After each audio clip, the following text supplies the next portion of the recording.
Hi guys, and welcome to Quiet History Vault.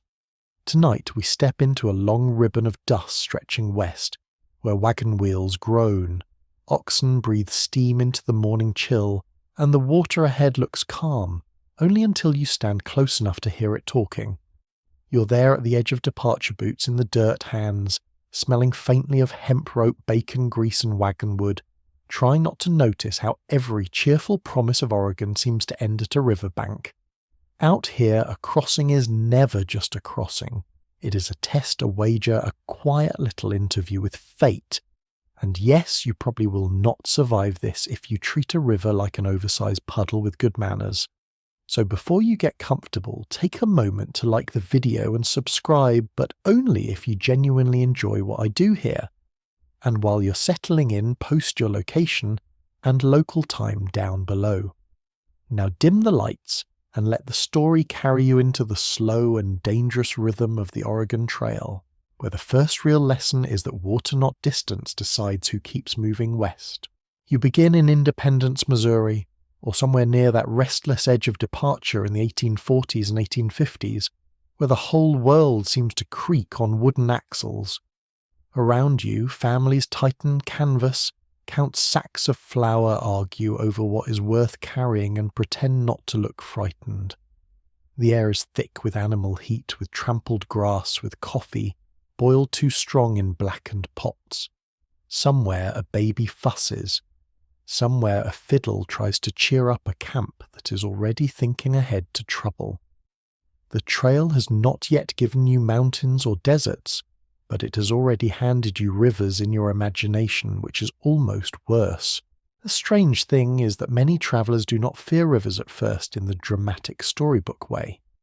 They fear them in a practical, sleepy way, like a chore that might go badly. It is all very ordinary until the moment it is not. A wagon can roll for days with a kind of stubborn dignity. Then a river appears broad and brown under a pale sky, and suddenly the grand journey west becomes a conversation about mud depth, rope length, and whether your flour has been packed high enough to stay dry. Dreams of fertile valleys have to wait.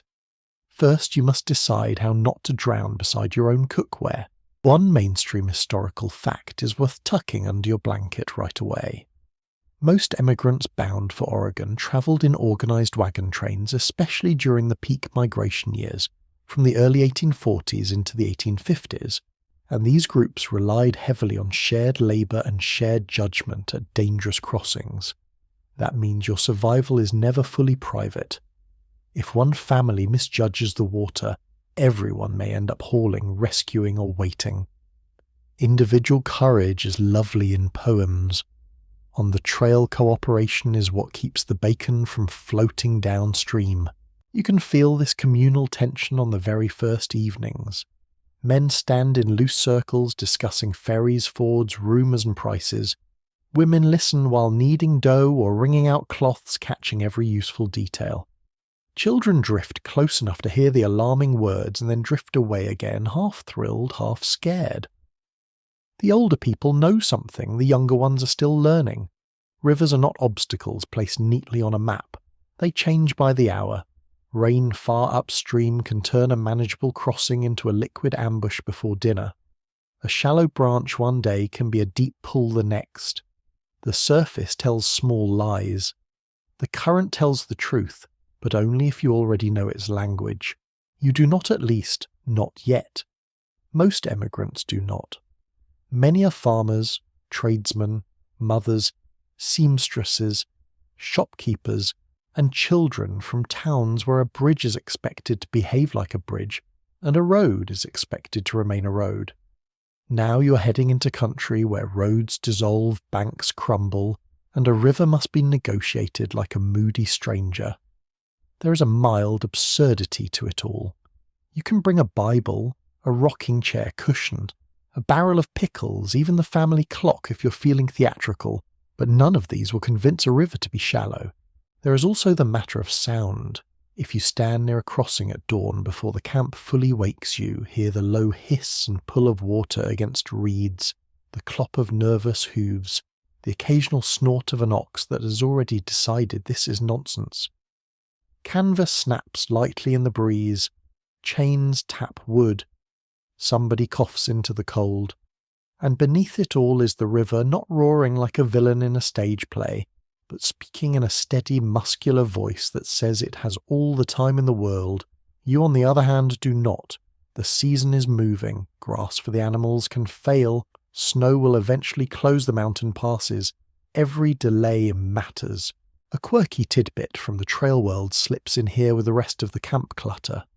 Some emigrants carried hollow canes or inflated animal skins as makeshift float aids for goods or for nervous swimmers, the sort of improvised trick that sounds both inventive and faintly alarming when you picture trusting your worldly possessions to something that was recently part of a cow.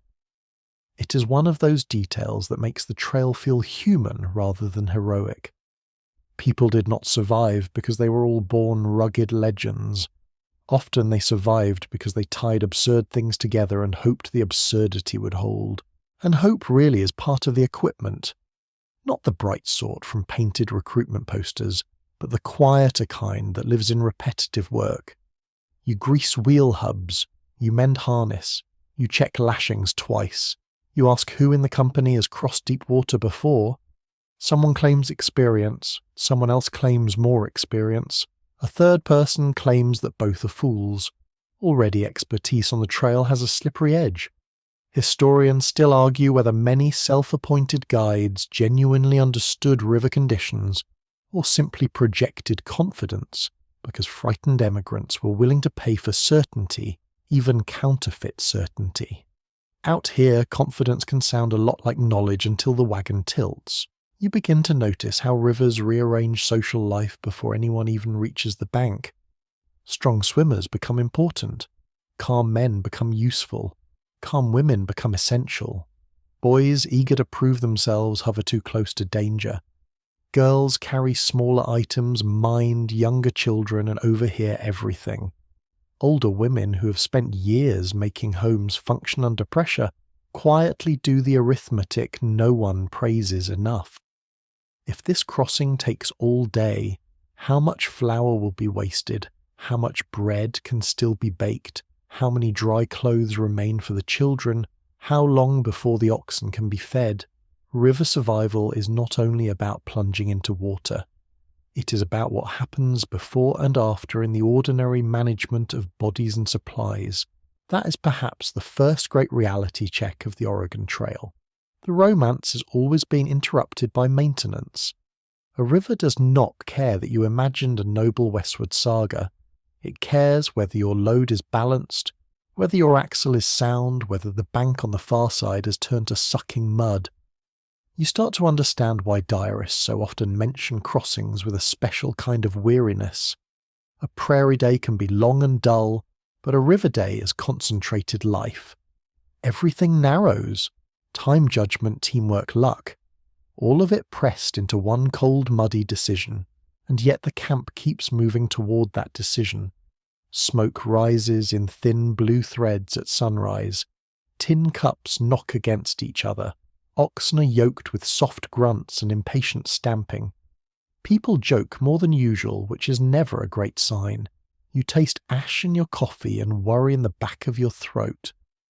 Ahead, somewhere beyond the next rise, water is waiting, and with it the first real proof that westward travel in the 1800s is less about conquering wilderness than negotiating with it one uncertain bank at a time. By the time you reach the river, you will start learning how to read its face, how to guess at its mood, and how little room there is for foolish confidence when the current touches your wheels. By the time you draw nearer to the first serious water, the trail has already taught your body a few small obediences. You wake before full light. You know the smell of damp canvas versus dry canvas. You can tell almost without thinking whether an ox is merely stubborn or genuinely tired. But now the lesson changes. Dust and distance are no longer enough. You must learn to read water, and the annoying thing is that water behaves like a polite liar. It gleams softly in the morning sun, smooth in one place, rippled in another, and gives you very little warning about what is happening underneath. The bank may look gentle. The bottom may be mud that swallows a wheel to the hub. The current may seem lazy. A few steps farther out it may grab like a hand, so you approach slowly, not heroically. That comes later in paintings. In real life you squint. The first thing you notice is colour. A river with a clearer green or blue tint can sometimes reveal its shallows, its stones, its calmer channels, though not always kindly. A brown river thick with silt keeps its secrets close. It looks heavy, almost muscled, like it is carrying half the continent in suspension. The Kansas and Platte systems are especially good at this sort of deception, spreading out wide and pale or dark and royal depending on season and rain. A broad river may seem less frightening because it does not always thunder. It merely slides past in a flat, confident sweep, as if nothing dramatic could possibly happen in such a civilized expanse. That is exactly when trouble likes to begin. You walk the bank with others from the wagon train. Boots press into wet earth. Mosquitoes drift lazily near the reeds. Somewhere nearby the animals crop grass with that maddening air of indifference livestock always manage during human crises. Men poke at the edge with sticks. Somebody throws in a branch and watches how quickly it swings away. Someone else strips off boots and steps in hissing at the cold. The whole scene has the feeling of a committee meeting, held by damp people with no proper table. One mainstream historical fact belongs here, because it explains why this business matters so much. Emigrant parties commonly sent men ahead on foot or horseback to test river crossings before taking wagons through probing depth and checking the firmness of the bottom. That sounds sensible because it is sensible. It also sounds reassuring because it is not. A crossing tested at dawn can change by midday if upstream rain arrives. A horse may pass through where a loaded wagon sinks. A man can walk a route that an ox team cannot pull. Even good information comes with asterisks, so you begin learning the signs that people trust anyway. Slow glassy water can mean depth. Fast riffled water can mean shallows over a firmer bottom, or a very bad place filled with hidden stones, which is just water showing off. Gravelly banks are often preferred to steep muddy ones because at least you have a chance of getting out once you're in. Cottonwood trunks caught in bends suggest recent force. Fresh debris along the shore means the river has been higher not long ago. If the edges are torn up with churned mud and broken tracks, then others have crossed there recently, which can mean safety in precedent or disaster in repetition. The weather matters almost as much as the river itself. A clear sky above your own camp is comforting only to beginners. The more seasoned emigrants look not just upward, but outward toward distant cloud banks, mountain haze, or the stories brought in by travellers arriving from the opposite direction. Rain far away can become your problem without any courtesy note. Snowmelt in the mountains is even more rude. In late spring and early summer, rivers fed by western snows swell with a cold strength that can turn a manageable ford into a broad, urgent flood. You begin to understand why timing on the Oregon Trail is practically a religion. Leave too early and grass is thin, water, icy crossings swollen. Leave too late and the mountains threaten you later on. Everything is slightly wrong all the time. There is a feel to danger that goes beyond sight. You can hear it if you stand still. Soft water against a gentle bank makes a brushing sound, almost domestic, like someone sweeping. Stronger current makes a deeper rushing hiss, a continuous sliding noise with a little gravelly throat in it. When water runs around a hidden snag or dips suddenly over a shelf, it mutters. You would not call it speech exactly, but after a while the sounds begin to sort themselves in your mind. Quiet is not always safety. Noise is not always threat. Rivers make you abandon simple categories. Very rude of them. The temperature of the water tells its own story. You kneel and dip your fingers in. It is shockingly cold, even on a warm day. That matters because cold water does not only wet you, it steals your strength. It stiffens, fingers numbs, toes turns a small mishap into clumsy panic. Wet clothing becomes heavy, then clammy, then dangerous once the sun drops. The trail teaches this again and again. Surviving the crossing is one task. Surviving the hours after the crossing can be another. A fringe little tidbit drifts into camp gossip from older travellers and frontier hands. Some people claimed that watching ants, swallows, or even the evening behaviour of frogs could help predict a rise in water or a coming storm near crossings. Was it reliable science? Not exactly. Was it one more way for tired humans to convince themselves the landscape was offering hints? Absolutely. And honestly, when your wagon contains all your blankets, your flour, your skillet, and half your future, you become surprisingly open to amphibian weather wisdom. At the bank, expertise turns theatrical. The men with the strongest opinions are not always the most useful. One traveller insists the best ford is where the river widens because spread water is shallower. Another says the safest route is near the bend where the bottom feels gravelly. A third points to tracks and says follow those. A fourth warns that following other people is exactly how fools stack themselves into one elegant catastrophe. You nod solemnly, as though absorbing frontier science while privately noting that everyone sounds half correct and half unbearable. Women often read the scene differently, or at least more completely. While others stare at the current, they glance back at the wagons, the children, the bundles tied too low, the extra skillet hanging loose, the bag of meal left carelessly near the rear gate. Reading the water is one thing. Reading what the crossing will do to the whole family economy is another. If a crossing goes badly, it's not just a matter of bravery. It is spoiled flour, lost bedding, no dry shoes for a feverish child, no spare thread, no quick supper. It is tomorrow made harder by what happened today.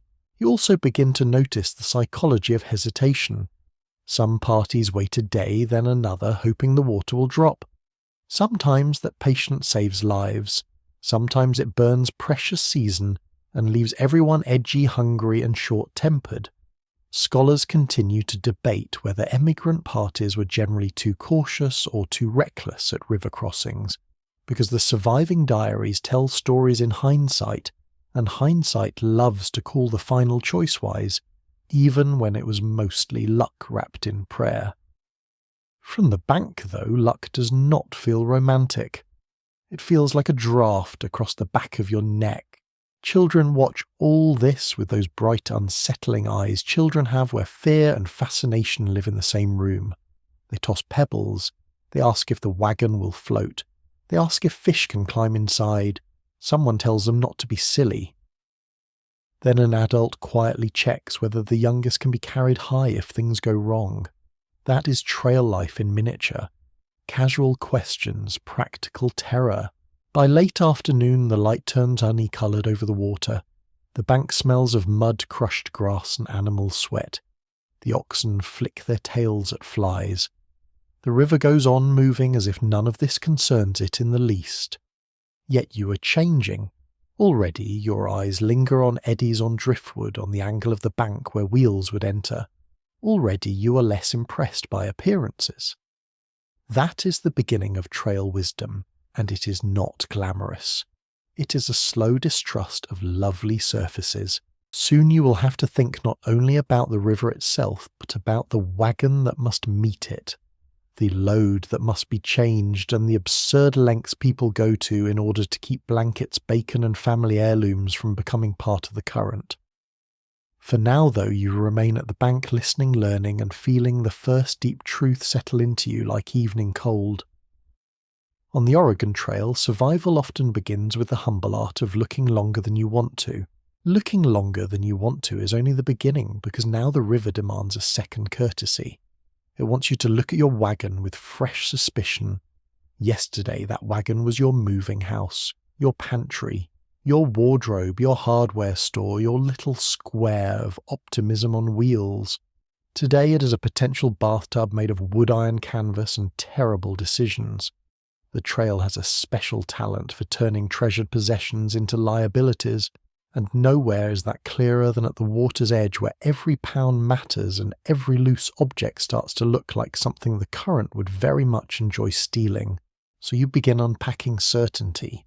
The prairie schooner, as people like to call these wagons, sounds charming enough, like a cheerful boat sailing through grass. Very poetic. Rather less poetic when you realise it may have to behave like a boat for real, despite having all the marine elegance of a cupboard on wheels.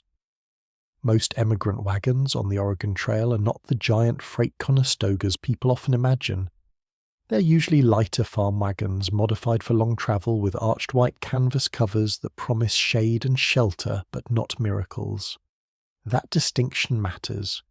A light wagon is easier to pull across rough ground and easier to manage at a crossing. It is also still entirely capable of sinking with confidence if you treat physics as an optional frontier opinion. One mainstream historical fact belongs neatly here. Many emigrants prepared wagons for river crossings by caulking seams and lower boards with grease tar or other sealing materials, in hopes of making the wagon bed more watertight when used as a crude ferry or float. It did not transform the wagon into a respectable vessel. Let us not overpraise it. But it could buy enough time to move goods across slower or broader water. You crouch beside the wheels and smell the sharp, sticky scent of tar, the animal richness of grease, the damp wood underneath. Hands become blackened. Sleeves pick up smears. Everything feels improvised because of course it is. Improvisation rules the camp now. Loads are opened, shifted, lifted, reconsidered. Flour sacks go higher. Heavy tools are moved. Iron parts are checked. Bedding is rolled tighter and lashed where it might stay dry a little longer. Anything hanging low is retied. Anything breakable is wrapped again. Anything sentimental is suddenly held for a moment in the hand weighed not just for heaviness but for meaning. The river performs this quiet cruelty better than any sermon. It asks what you truly need, and it asks in the language of wet loss. There is a particular music to crossing preparations. Wooden boxes scrape, chains clink, rope hums through calloused palms. Someone hammers a peg back into place. Someone else mutters because a barrel has been packed behind something that now has to come out. Children are told to stand clear, then drift back anyway. Oxen swish their tails and breathe warm hay-scented breath into the morning air. Under it all hangs that odour of wagon life you can almost taste by now. Leather dust, coffee grounds, flour sweat, and sun-warmed canvas with a faint mildew memory from some earlier rain. You learn quickly that the wagon is a balance problem before it is a courage problem. Too much weight low on one side and a tilt in the current can become a roll. Too much piled high, and the whole vehicle grows top-heavy, swaying like a bad promise. A crossing is not just about getting through water, it is about entering the water correctly. Straight wheels, even load, strong tongue, tight yoke. No silly little afterthoughts dangling off the back because someone forgot to secure the extra skillet or left the washtub hanging loose, like an invitation to disaster. And disaster, annoyingly, is often invited by simple domestic clutter. The ordinary objects of life become vivid in a crossing camp. A coffee mill, a patch box, a baby's blanket, a mirror wrapped in cloth, a family Bible with a cracked leather cover. These are not heroic objects, which is precisely why they matter.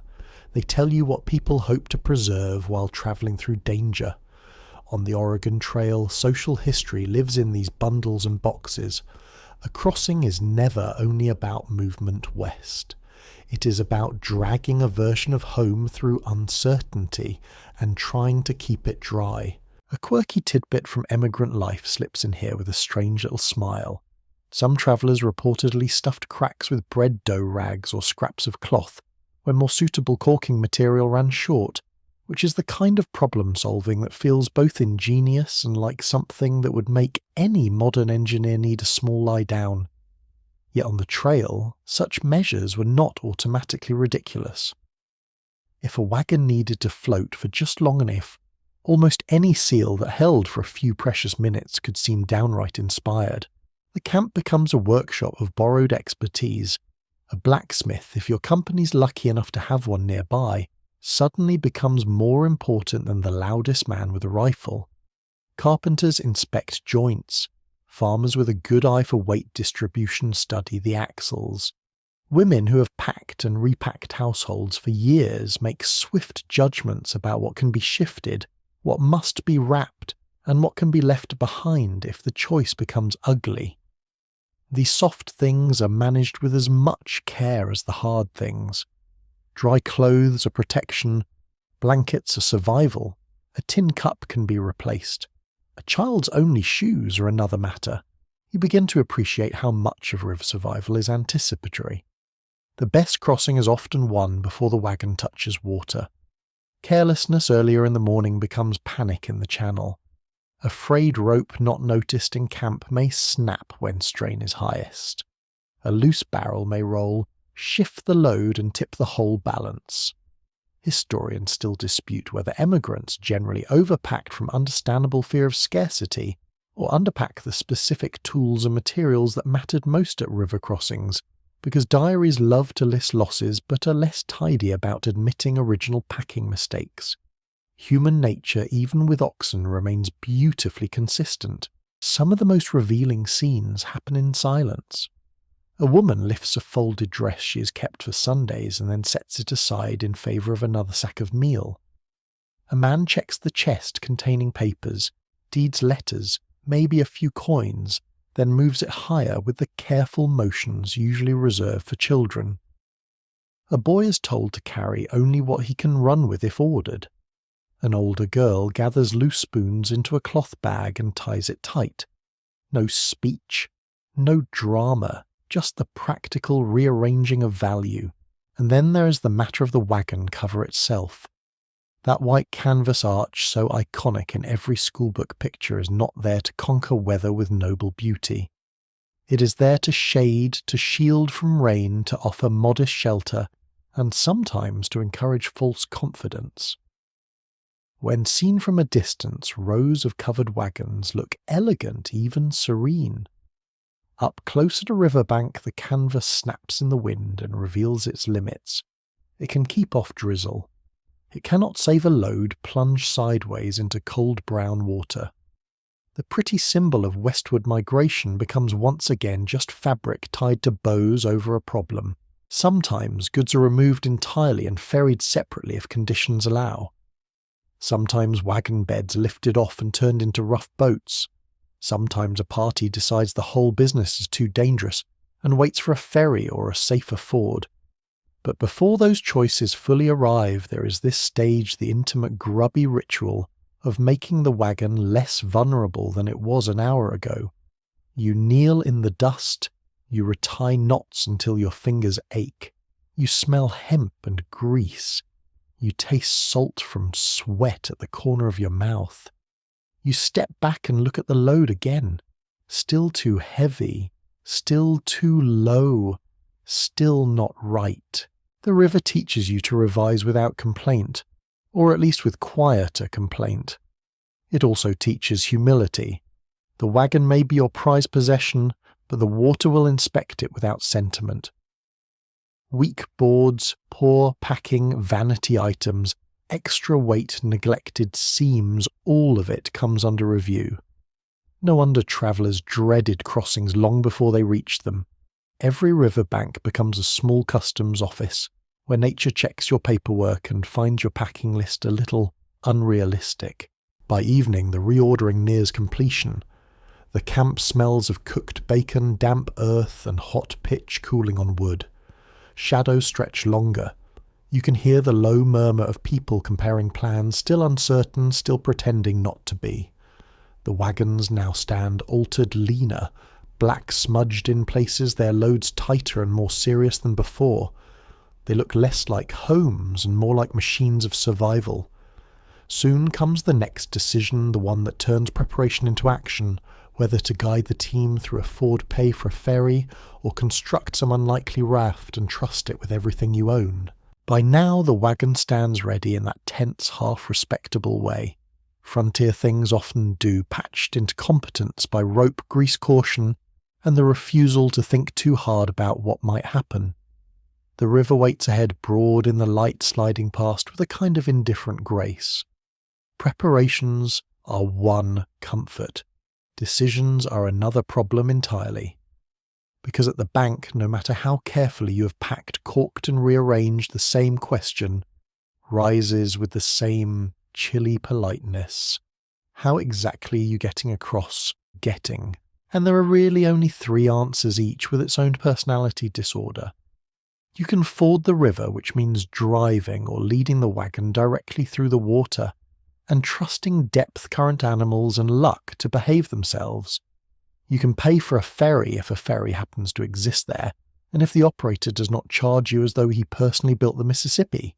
Or you can build a raft, which sounds adventurous in a story, and deeply suspicious when it is your actual flower bedding and family memories stacked on top of it. So the camp becomes a debating society with worse chairs. Fording is usually the cheapest option, which makes it instantly attractive to nearly everyone. Cash is precious on the trail. Many emigrants bring limited coin and hope to preserve it for emergency supplies, or land once they reach Oregon. Paying a ferry fee feels painful when there is water right there and a rumour that somebody crossed yesterday with no trouble at all. That rumour naturally is how many bad ideas begin. A ford can be safe enough if the river is shallow, the bottom firm, the current moderate, and the entry and exit banks manageable.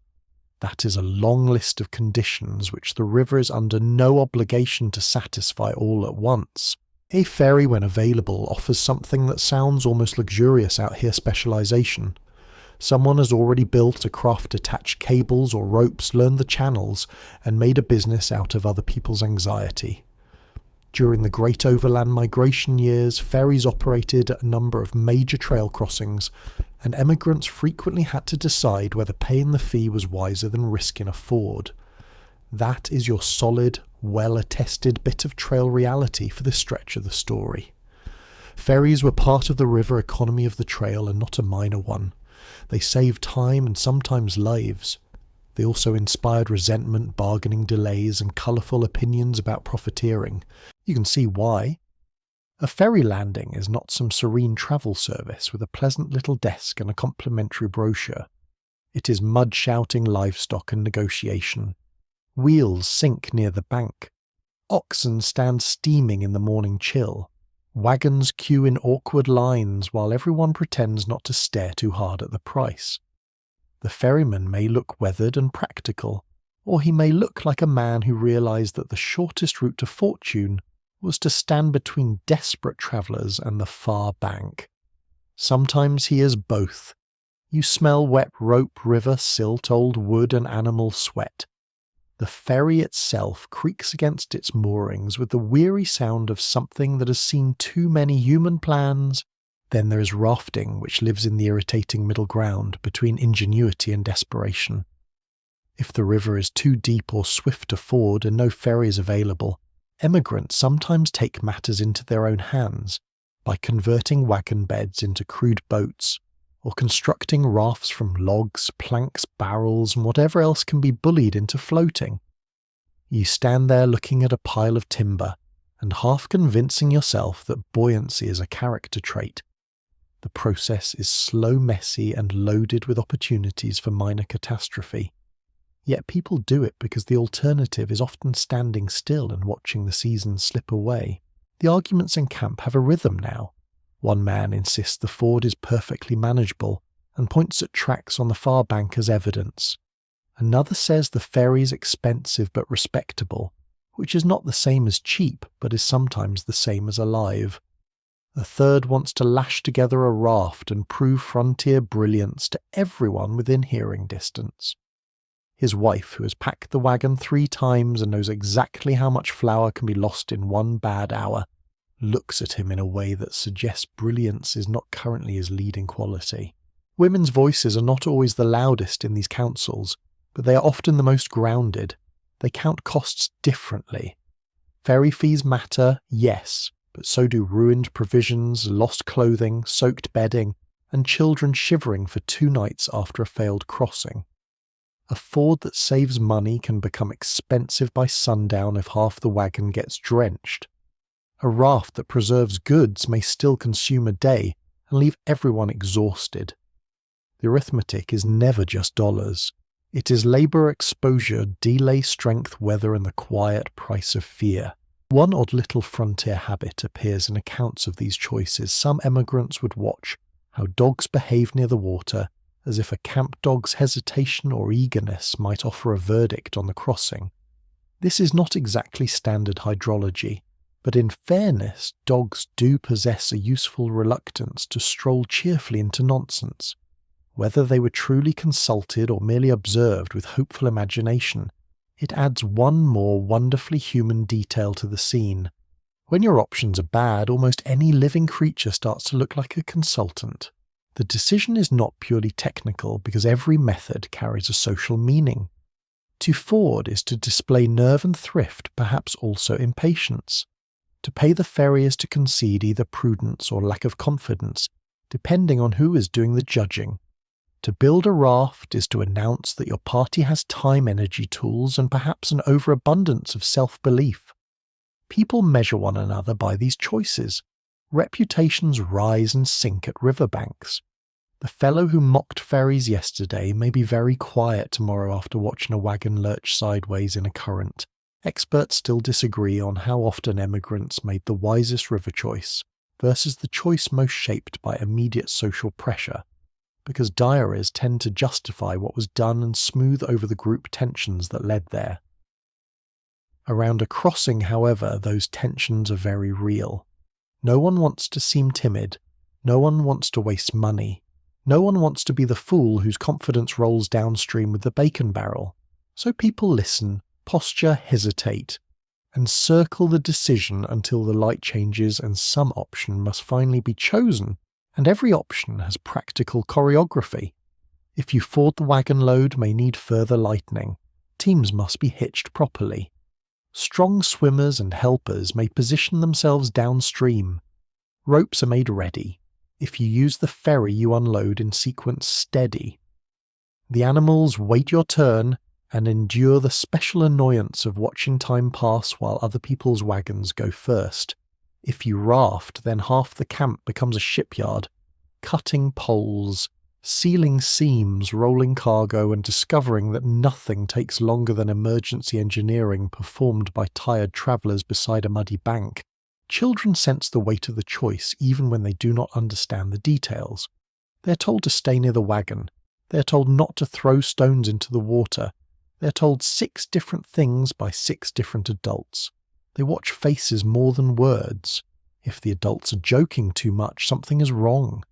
If the adults go quiet, something is also wrong. The river turns mood into weather. Everyone feels it.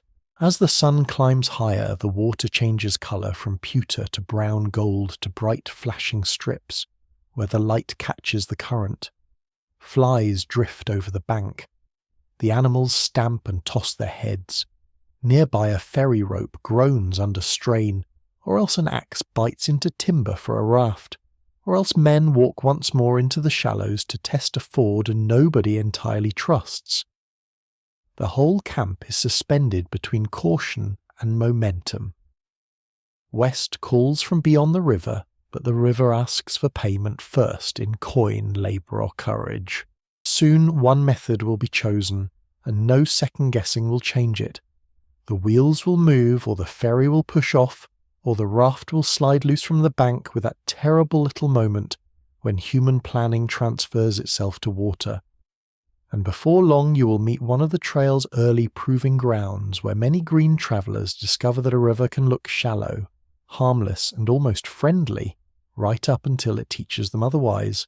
The choice has been made, or perhaps it has merely happened the way so many trail decisions happen through a mixture of muttering delay, collective nerves, and one person finally saying, well then let us do it. Now you come to the Kansas River, one of those early trials that greets westbound emigrants before the grander landscapes even begin showing off. It is a clever sort of menace, not always theatrical, not always roaring, but perfectly capable of teaching beginners that broad water with a mild face can still behave like a trapdoor. You arrive with the freshness of people who are not fresh at all. The wagons behind you have already creaked through heat and dust. Clothes hold the smell of camp smoke, leather, and long use. Oxen carry that warm grassy scent of beasts who have done more work than anyone properly thanks them for. And there it is ahead of you, the river sliding under the sky with a smooth brown surface that seems almost reasonable from a distance. That is the first problem. A dangerous river that looks dramatic is easier to respect. A dangerous river that looks manageable is a better hunter. The Kansas River, especially near common crossing points used by trail traffic, could change quickly with rain and season. It was one of the first substantial river obstacles many emigrants faced after leaving the jumping-off places in Missouri. For plenty of travellers, this was the moment when the journey stopped being a long excursion and started feeling like a genuine negotiation with the land. That much is well established in trail history. Before mountains, before deserts, before the more famous western hazards, there were eastern and central plains, rivers quite ready to humble you.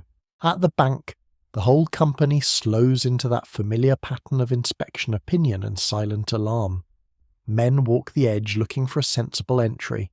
Someone sends a horse into the shallows, someone else follows on foot with trousers rolled high, then very quickly wishes he had rolled them higher. The mud near the edge is slick and cold. Reeds brush against boots. Mosquitoes hum with insulting cheerfulness. The current does not seem especially fierce at first glance. It simply moves with steady purpose, which is often enough. The trouble with the Kansas is not only depth, it is uncertainty. One stretch may feel fordable, then the bottom softens without warning. A wagon wheel can sink, drag, and tilt. The team may hesitate at exactly the wrong moment. The channel may deepen halfway across where the water presses harder against the wagon bed and sends that sick little tremor through everyone watching from shore. This is where early confidence begins to peel away. You stand close enough now to hear the details. Water sucks gently at the bank. Ropes drag over wood. A child is hushed. Someone coughs into a fist. Somewhere a skillet lid clatters, because no camp ever remains tidy under strain. The smell is all mud and heat and green river growth, with a sharp edge of sweat coming off both people and animals. Even the sunlight feels different at a crossing, brighter on the water, more exposing. There is nowhere for uncertainty to hide.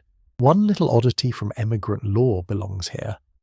Some parties nervous about depth sent in empty barrels or loose planks to drift the current, before risking a wagon watching how fast the objects spun or vanished downstream.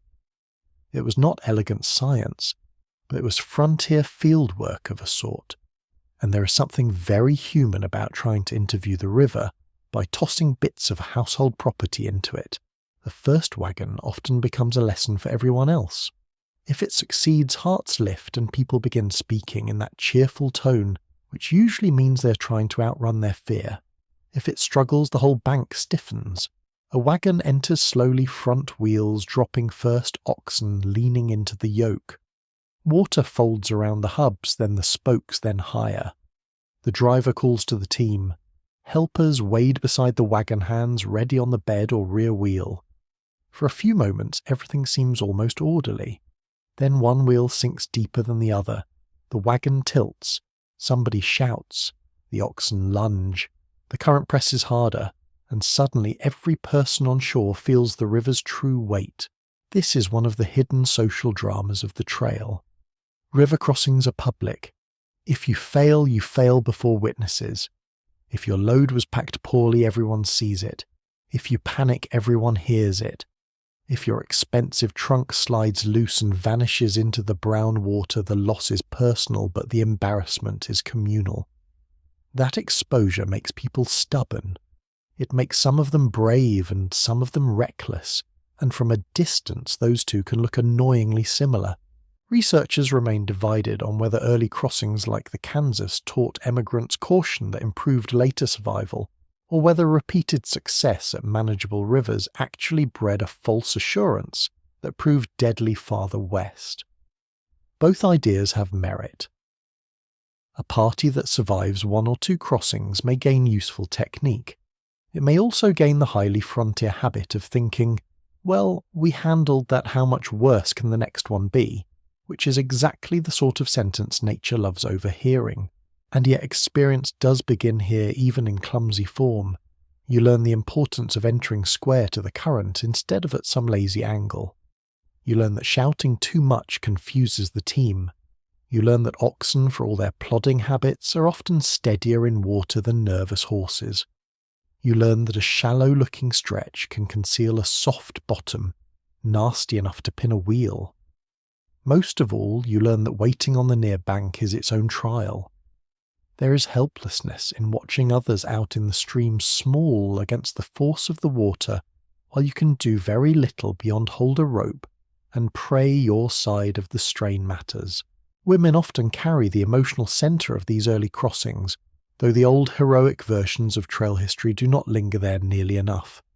While some men test the ford or steady the wagon, women gather children back from the edge, keep small hands occupied, track what has already been moved, and plan for what happens if bedding comes through, soaked.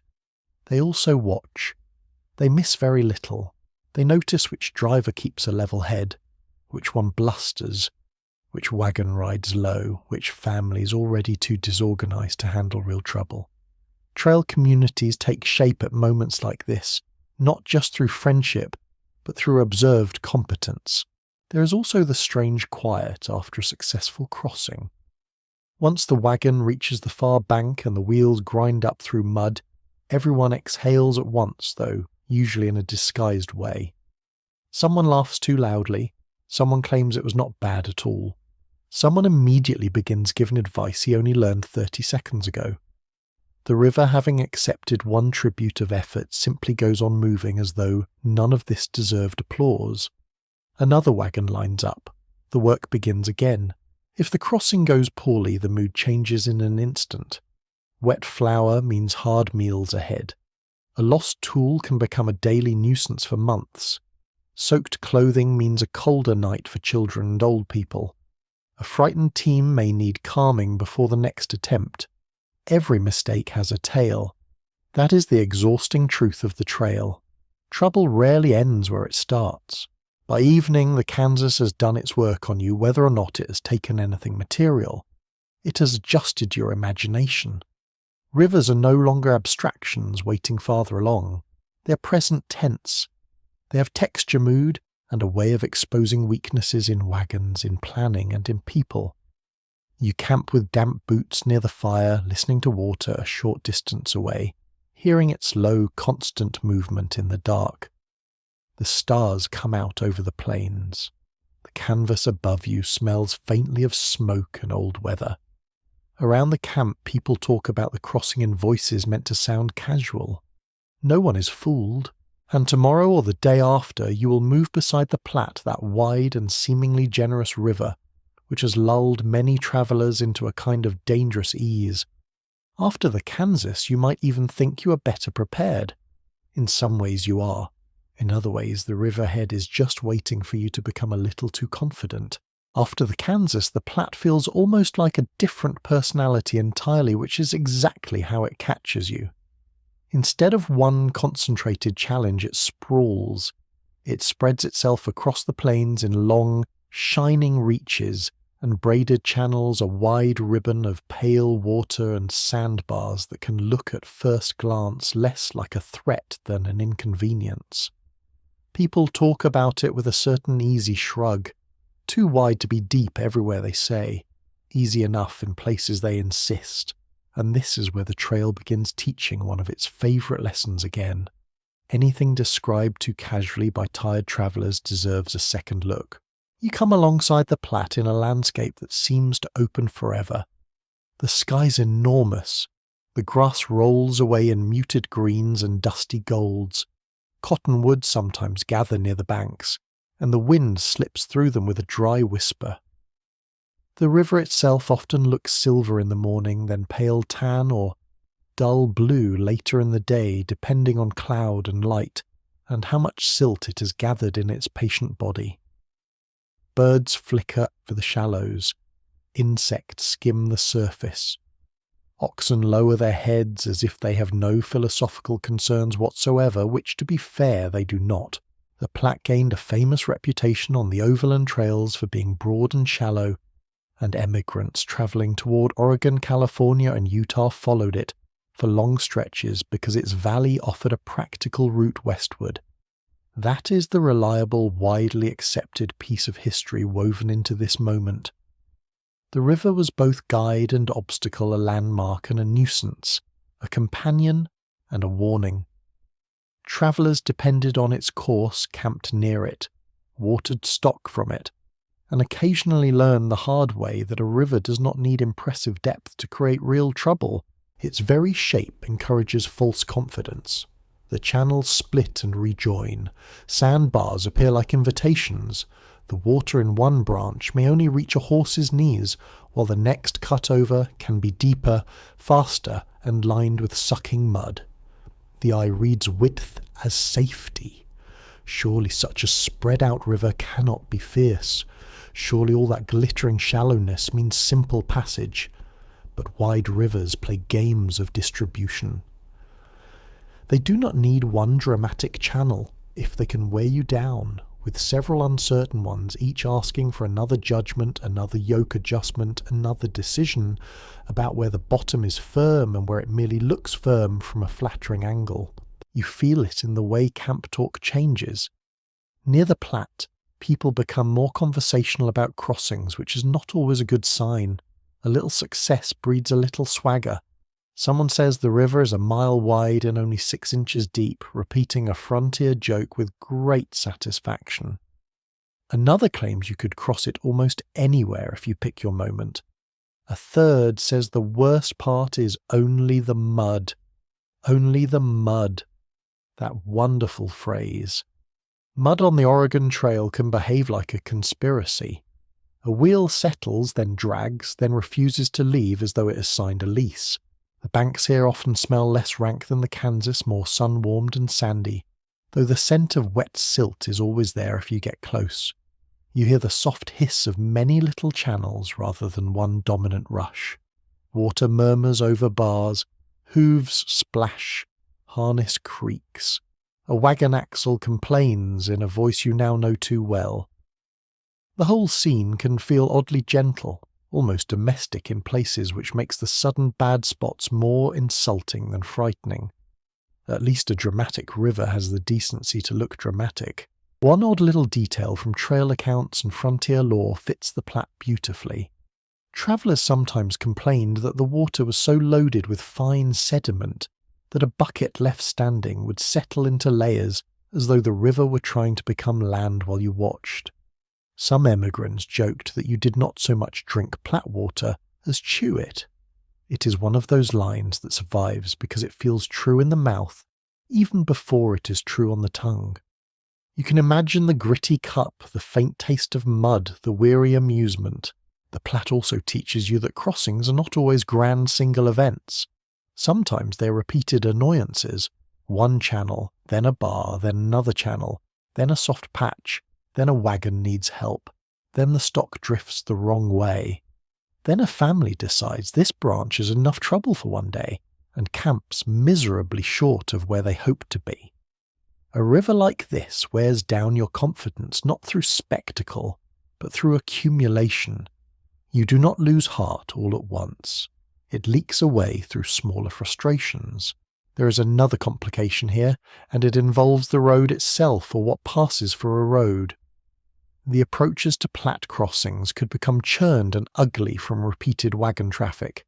Ruts deepen, sand loosens, mud thickens near wetter banks. So even before the water touches the wheels, the ground is already negotiating against you.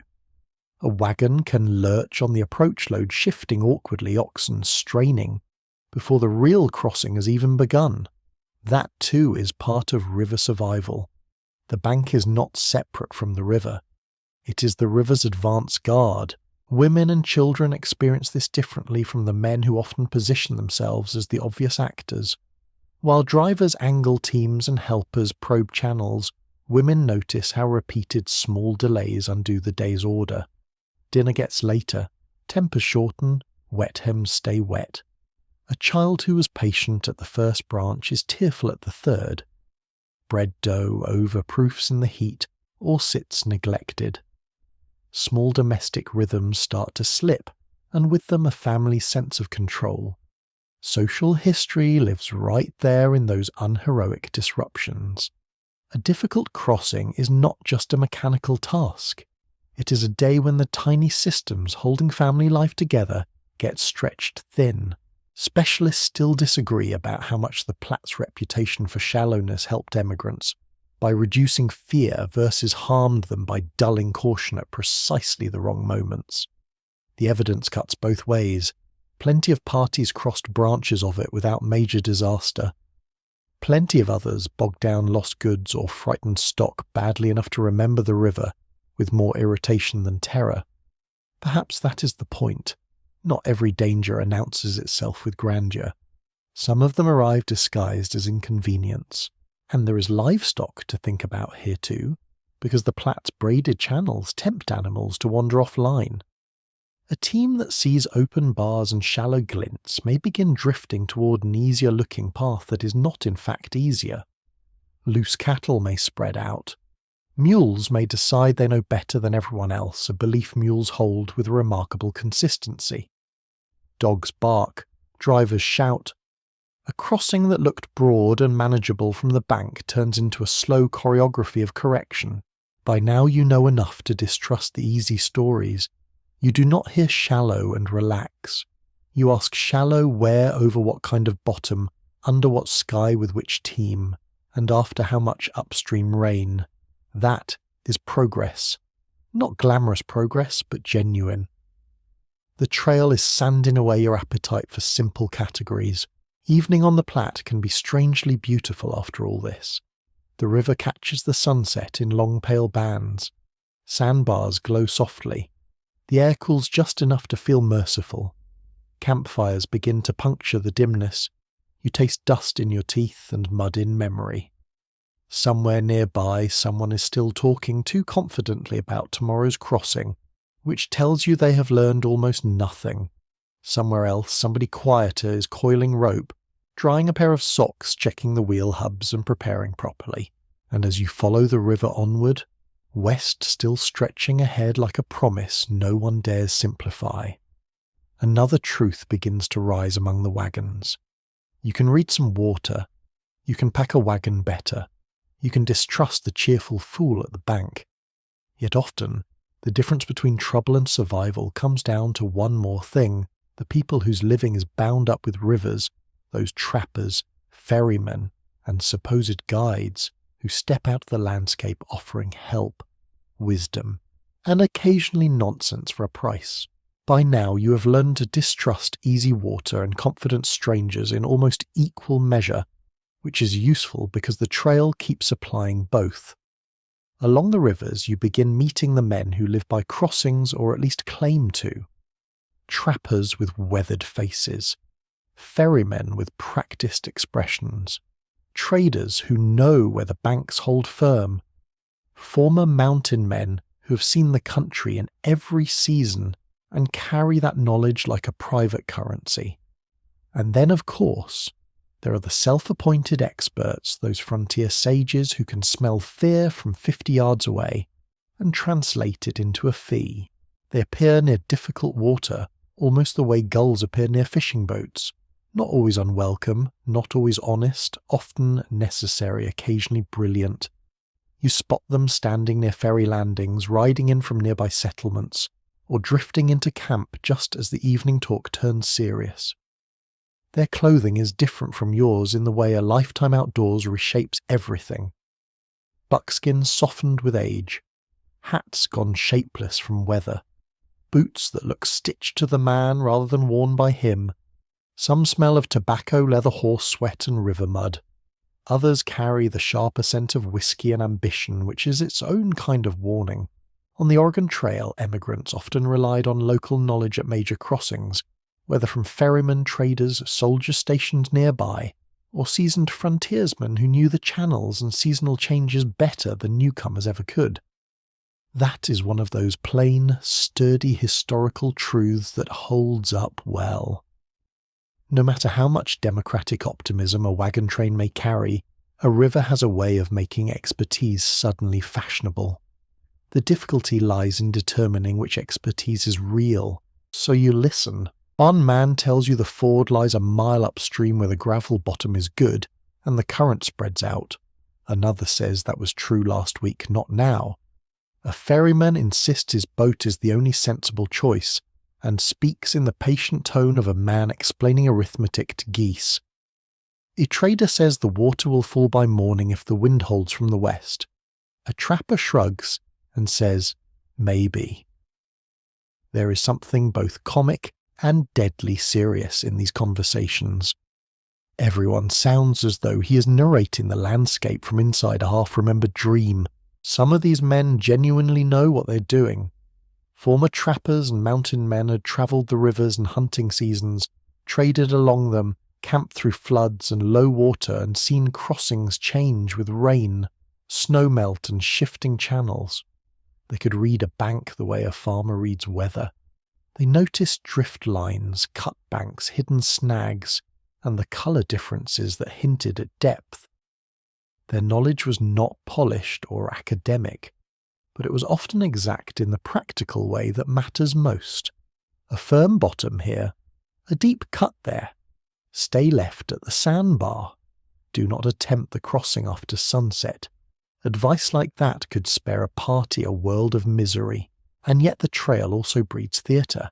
Confidence becomes a performance because frightened people pay well for certainty.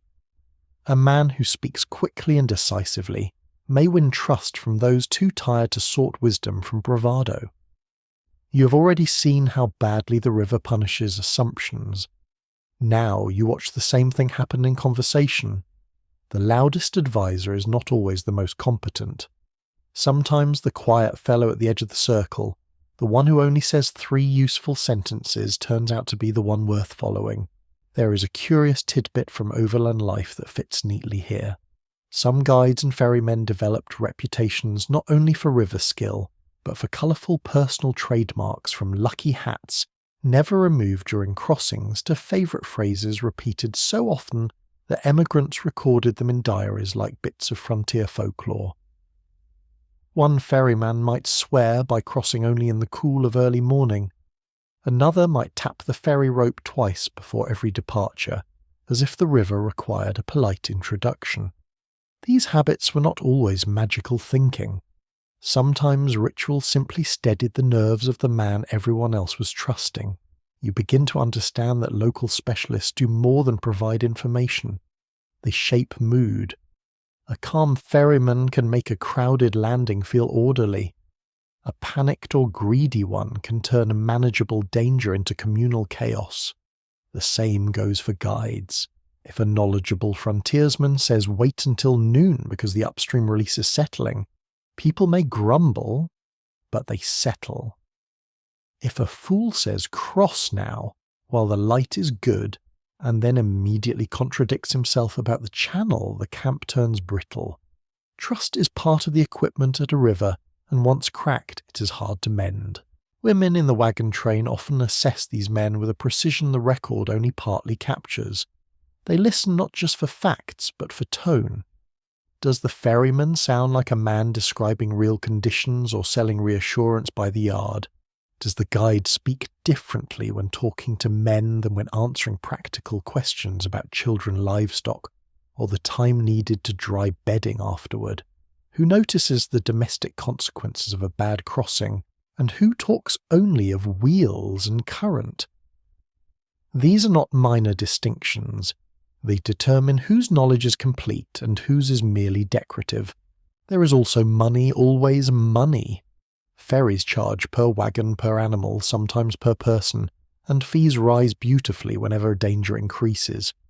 No one enjoys paying.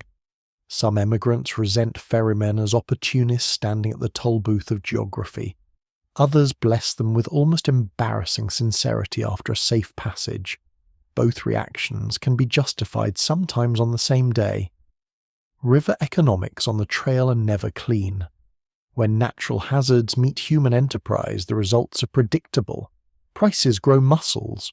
Experts remain divided on how exploitative trail ferries really were overall, because some operators offered genuine skill maintenance and life-saving service, while others plainly took advantage of desperate emigrants, with inflated rates and questionable safety. It varied by place, season, and character, which is history's annoying but honest answer to many things. From your place in camp, though, the debate becomes simpler.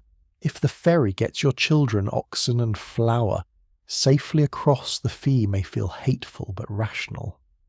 If it strands you for 2 days and insults your wagon into the bargain, you remember the man differently. Sometimes help comes from places outside the obvious frontier script. Military posts near certain crossings could provide information about river conditions. Traders at way stations knew recent weather. Indigenous people who lived along these waters often had the deepest and most immediate understanding of their habits, though emigrant accounts didn't always credit them fairly or fully. The trail is full of borrowed knowledge wearing the wrong name tag. What you feel most strongly at this stage is your own dependency. That may sting a little. The trail myth prefers self-reliance, the lone wagon master, the family that masters every obstacle through grit and perhaps a square jaw. Real crossings are less flattering. You need information. You need someone who has seen this water under other skies. You need a ferryman who knows how the rope behaves in a rising current. You need a guide who can tell soft mud from firm gravel with one glance. Even if you dislike the fact you're in the market for other people's experience. So you watch, question, compare. You note which advisor other seasoned parties seem to trust. You listen for consistency between what a man says and what the river seems to be doing in front of you.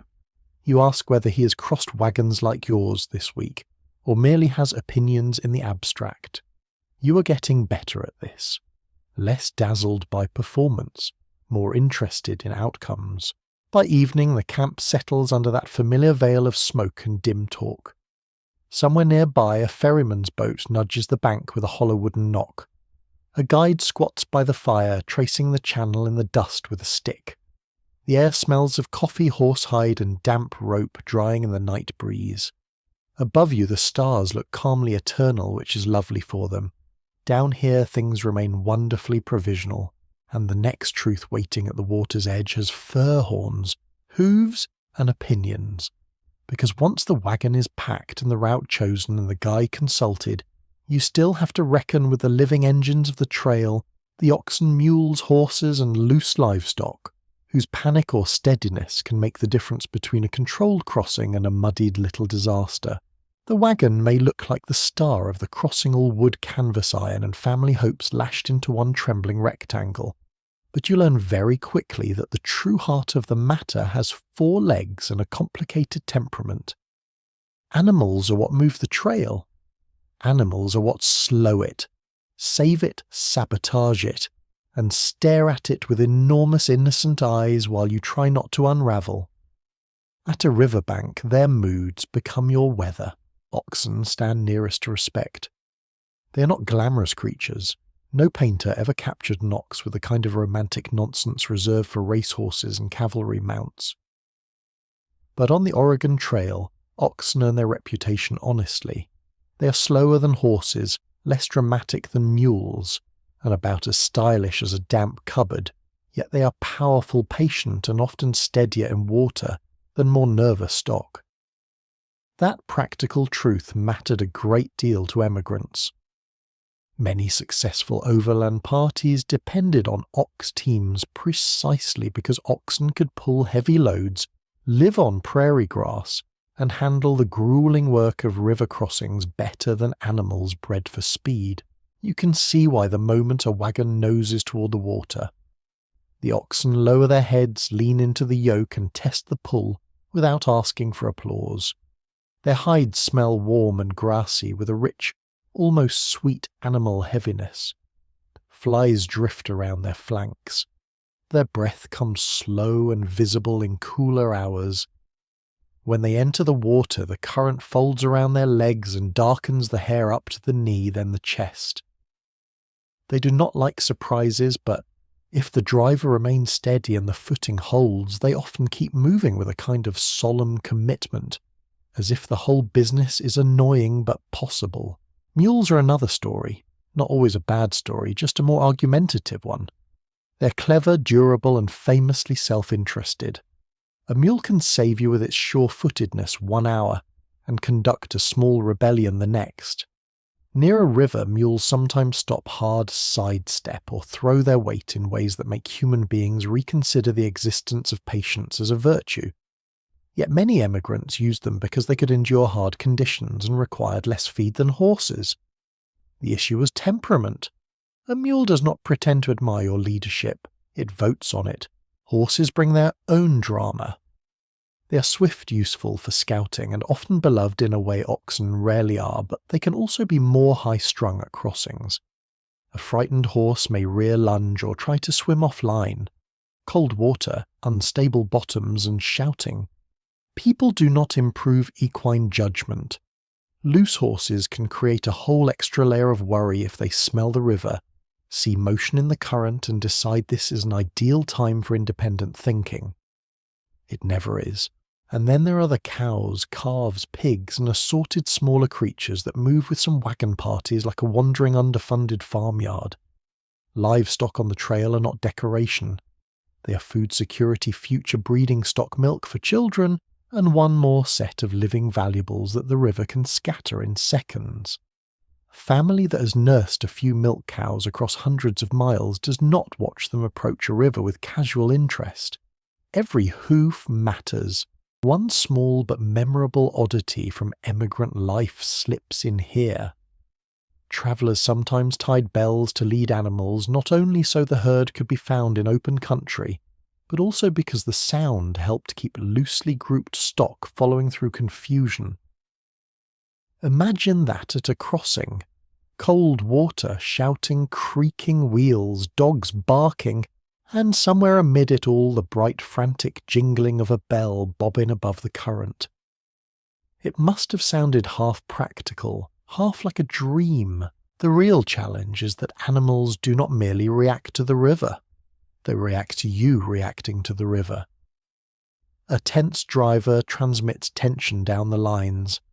A shouting teamster can turn uncertainty into panic. A calm hand on the yoke, a familiar voice, a measured pace, these things matter. On the bank, people love to talk about depth and current, but there is also the invisible current running through the team itself. Animals read hesitation through pressure and sound long before they understand the geography of the crossing. That is why so many travellers valued good teamsters. A person who understood animals could make the difference between a difficult crossing and a disastrous one. The job was not brute force. It was timing, voice steadiness, and knowing when not to push. Too much pressure at the wrong moment and the team balks or surges. Too little and the wagon loses momentum in mud. The best drivers seem to converse with their teams in low tones. Reins and goad used less like instruments of command than reminders of an old working relationship. Women often watch these moments with a piercing accuracy born from necessity. They knew which man had genuine authority over his team, and which one performed authority mostly for other men. They also noticed when an animal was overworked, underfed, lame, or simply fed up. That attention was not sentimental, it was logistical. If the oxen fail, everyone sleeps hungry. If the mules panic, children may be in danger. A crossing does not separate animal welfare from family welfare. On the trail, they braid together. There is also the question of loose stock. Not every animal is hitched. Some must be driven or herded separately, and rivers can turn that task into a wet comedy, with sharp edges. Cattle may bunch, drift, turn back, or surge toward the wrong bank. Calves bawl for mothers. Dogs race along the edge, trying to assist in ways that can charitably be called energetic. Men on horseback circle, shout, and splash. Children are warned not to get underfoot, which makes them hover nearby with the intense stillness of people absolutely planning to move at the wrong moment. Researchers remain split on whether oxen were decisively superior to mules for most river crossings, because conditions varied so much by terrain season handling and wagon load. What seems clear is that emigrants themselves formed strong preferences based on hard experience. An ox team that once hauled a wagon through mud up to the hubs could inspire devotion bordering on theology. A mule train that got a family over a bad ford without breaking stride earned its own gospel. Frontier judgment, like river judgment, tended to be local and specific. There are softer moments too if you look for them. A child stroking the nose of an old ox before the crossing. A woman checking a horse's girth one last time with fingers that smell of flour and soap. Someone saving the best tuft of grass near camp for the lead team. These gestures matter because people on the trail lived close to animal labour every day. Dependence becomes familiarity, and familiarity sometimes grows into respect.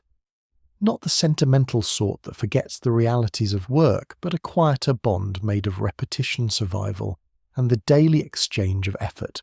When a crossing goes well, the animals emerge dripping and heaving sides, dark with water, eyes, wide nostrils flared.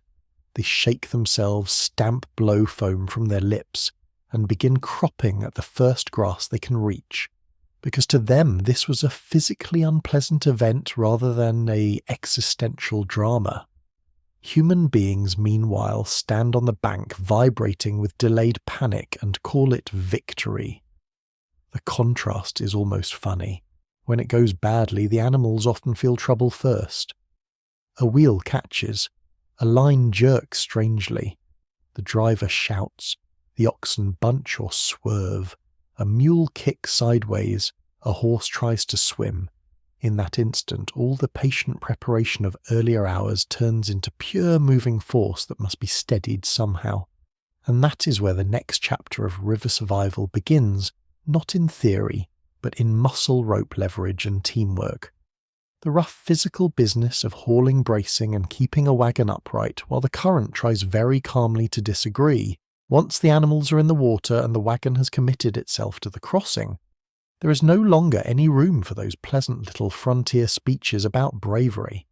Now it is all mechanic strain, wet clothing, and the deeply unromantic business of trying to keep several £100 of wood and provisions from turning sideways in a current.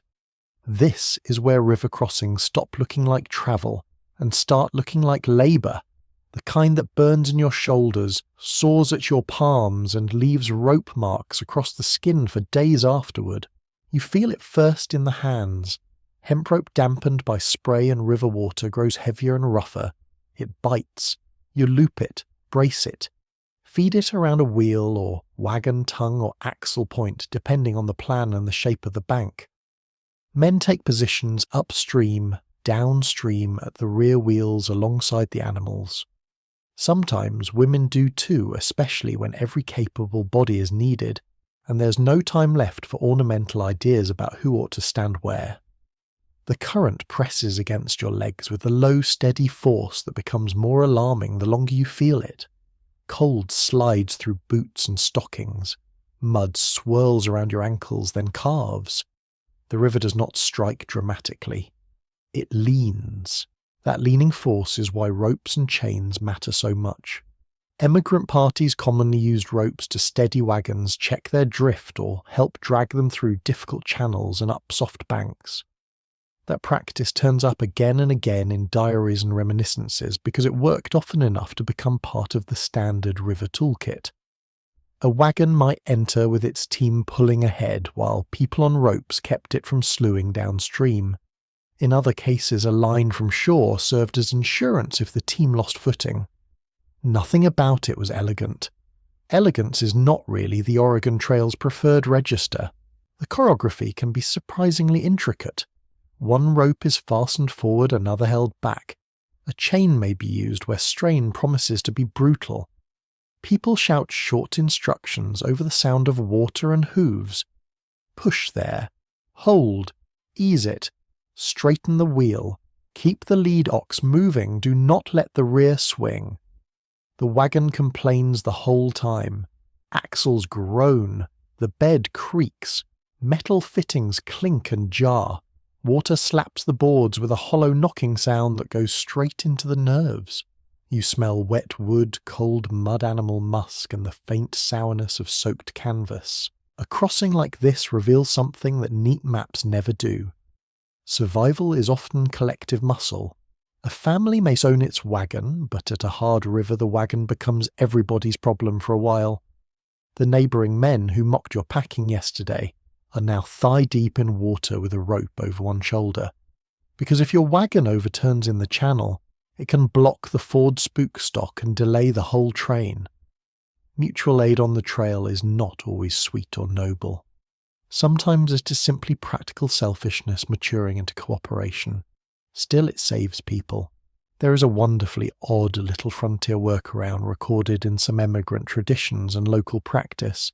At especially ugly banks, people sometimes laid brush poles, or even sections of clothing or blankets under wheels to help gain traction in muck. It sounds absurd until you picture a wheel spinning uselessly at the edge while daylight drains away. Then almost any material between wood and slime begins to look like engineering. The trail had a way of turning domestic objects into tools, and tools into lifelines. Human bodies become tools too. You brace your shoulder against a wagon box. You wedge both hands under a spoke to help lift as the wheel climbs.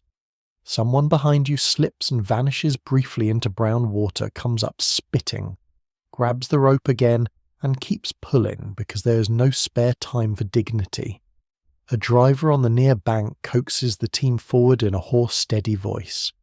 A second person at the heads of the lead animals may guide them by halter or yoke bow, forcing the line straighter. Every inch feels negotiated. The strongest moments are not always the loudest ones. Sometimes the real success lies in preventing movement rather than creating it. Holding a wagon from drifting broadside, keeping it nose up at the muddy exit, stopping one rear wheel from dropping into a hole. These are small acts that do not make heroic paintings, but they are often the difference between wet inconvenience and utter chaos. River crossings are won in fractions. A little less angle, a little more pull, one more second before the rope slips. Another truth settles in here. Teamwork has texture. Not all groups pull well together. Some shout over each other. Some rely too much on one self-important fellow, whose instructions arrive faster than sense. Some move with the remarkable quiet efficiency of people who have learned each other's timing through many dull days on the plains. The best working groups do not waste words. They know who takes the front rope, who watches the rear wheel, who calms the oxen who stays on shore to haul once the wagon reaches the bank. By the time you see that kind of competence, you understand it has been built long before the river. Historians continue to examine how much organised wagon trains truly improve survival at dangerous crossings, since large companies offered labour and support, but could also create congestion delay and group pressure to attempt bad fords. Both sides have evidence. A bigger train means more hands on the rope, more experienced eyes, and better rescue potential. It also means more wheels chewing up the bank, more animals panicking one another, and more opinions galloping around with no saddle on. Out here, advantages nearly always arrive, carrying their opposite in the same bag.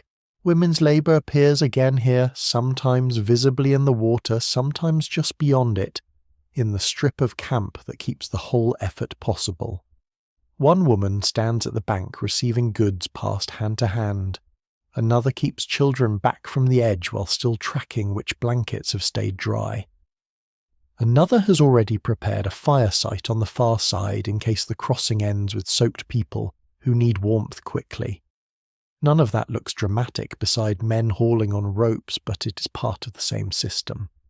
A crossing succeeds not only when the wagon reaches the far bank, but when the family is still functional by nightfall.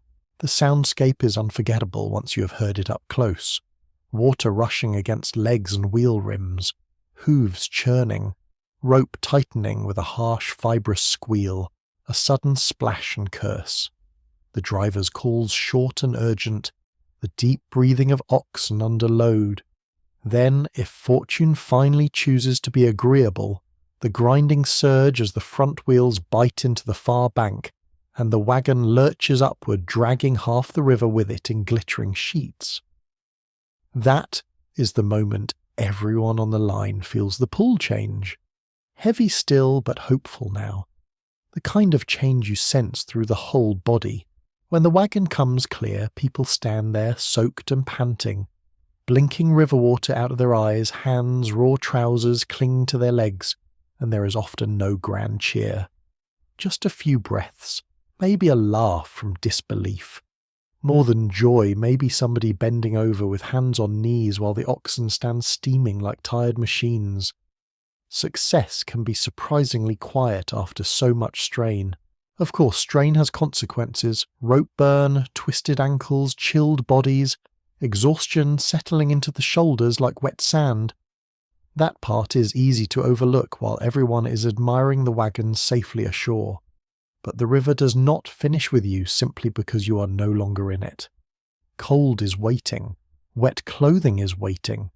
The long, uncomfortable night after a soaked crossing is waiting too, and sometimes that aftershock proves every bit as dangerous as the passage itself. The wagon is out. The animals are out. The rope has gone slack in your hands at last. And for one blessed second it feels as though the crossing is over, as though the river has made its demand and accepted payment. But the trail is rarely that tidy.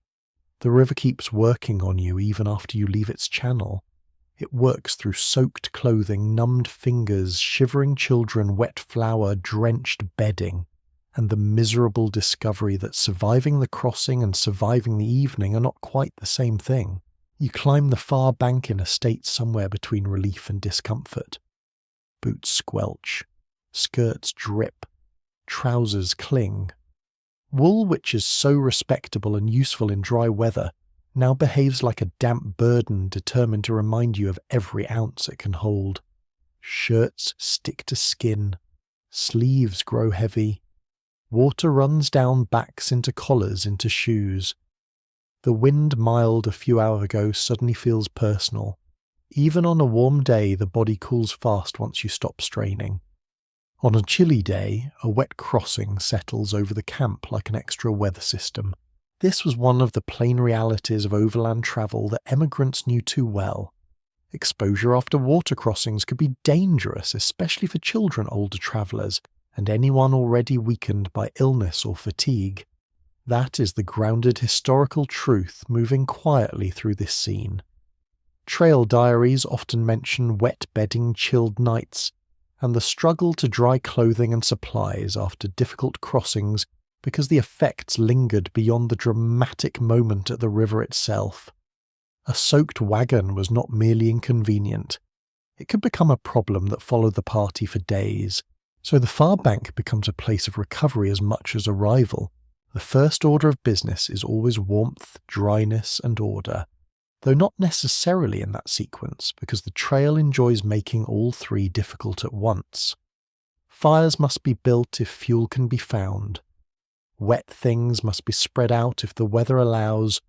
Dry things must be guarded from damp things, which sounds obvious until you're doing it with 6 people, 2 ox teams, muddy ground, and the sun already slipping downward.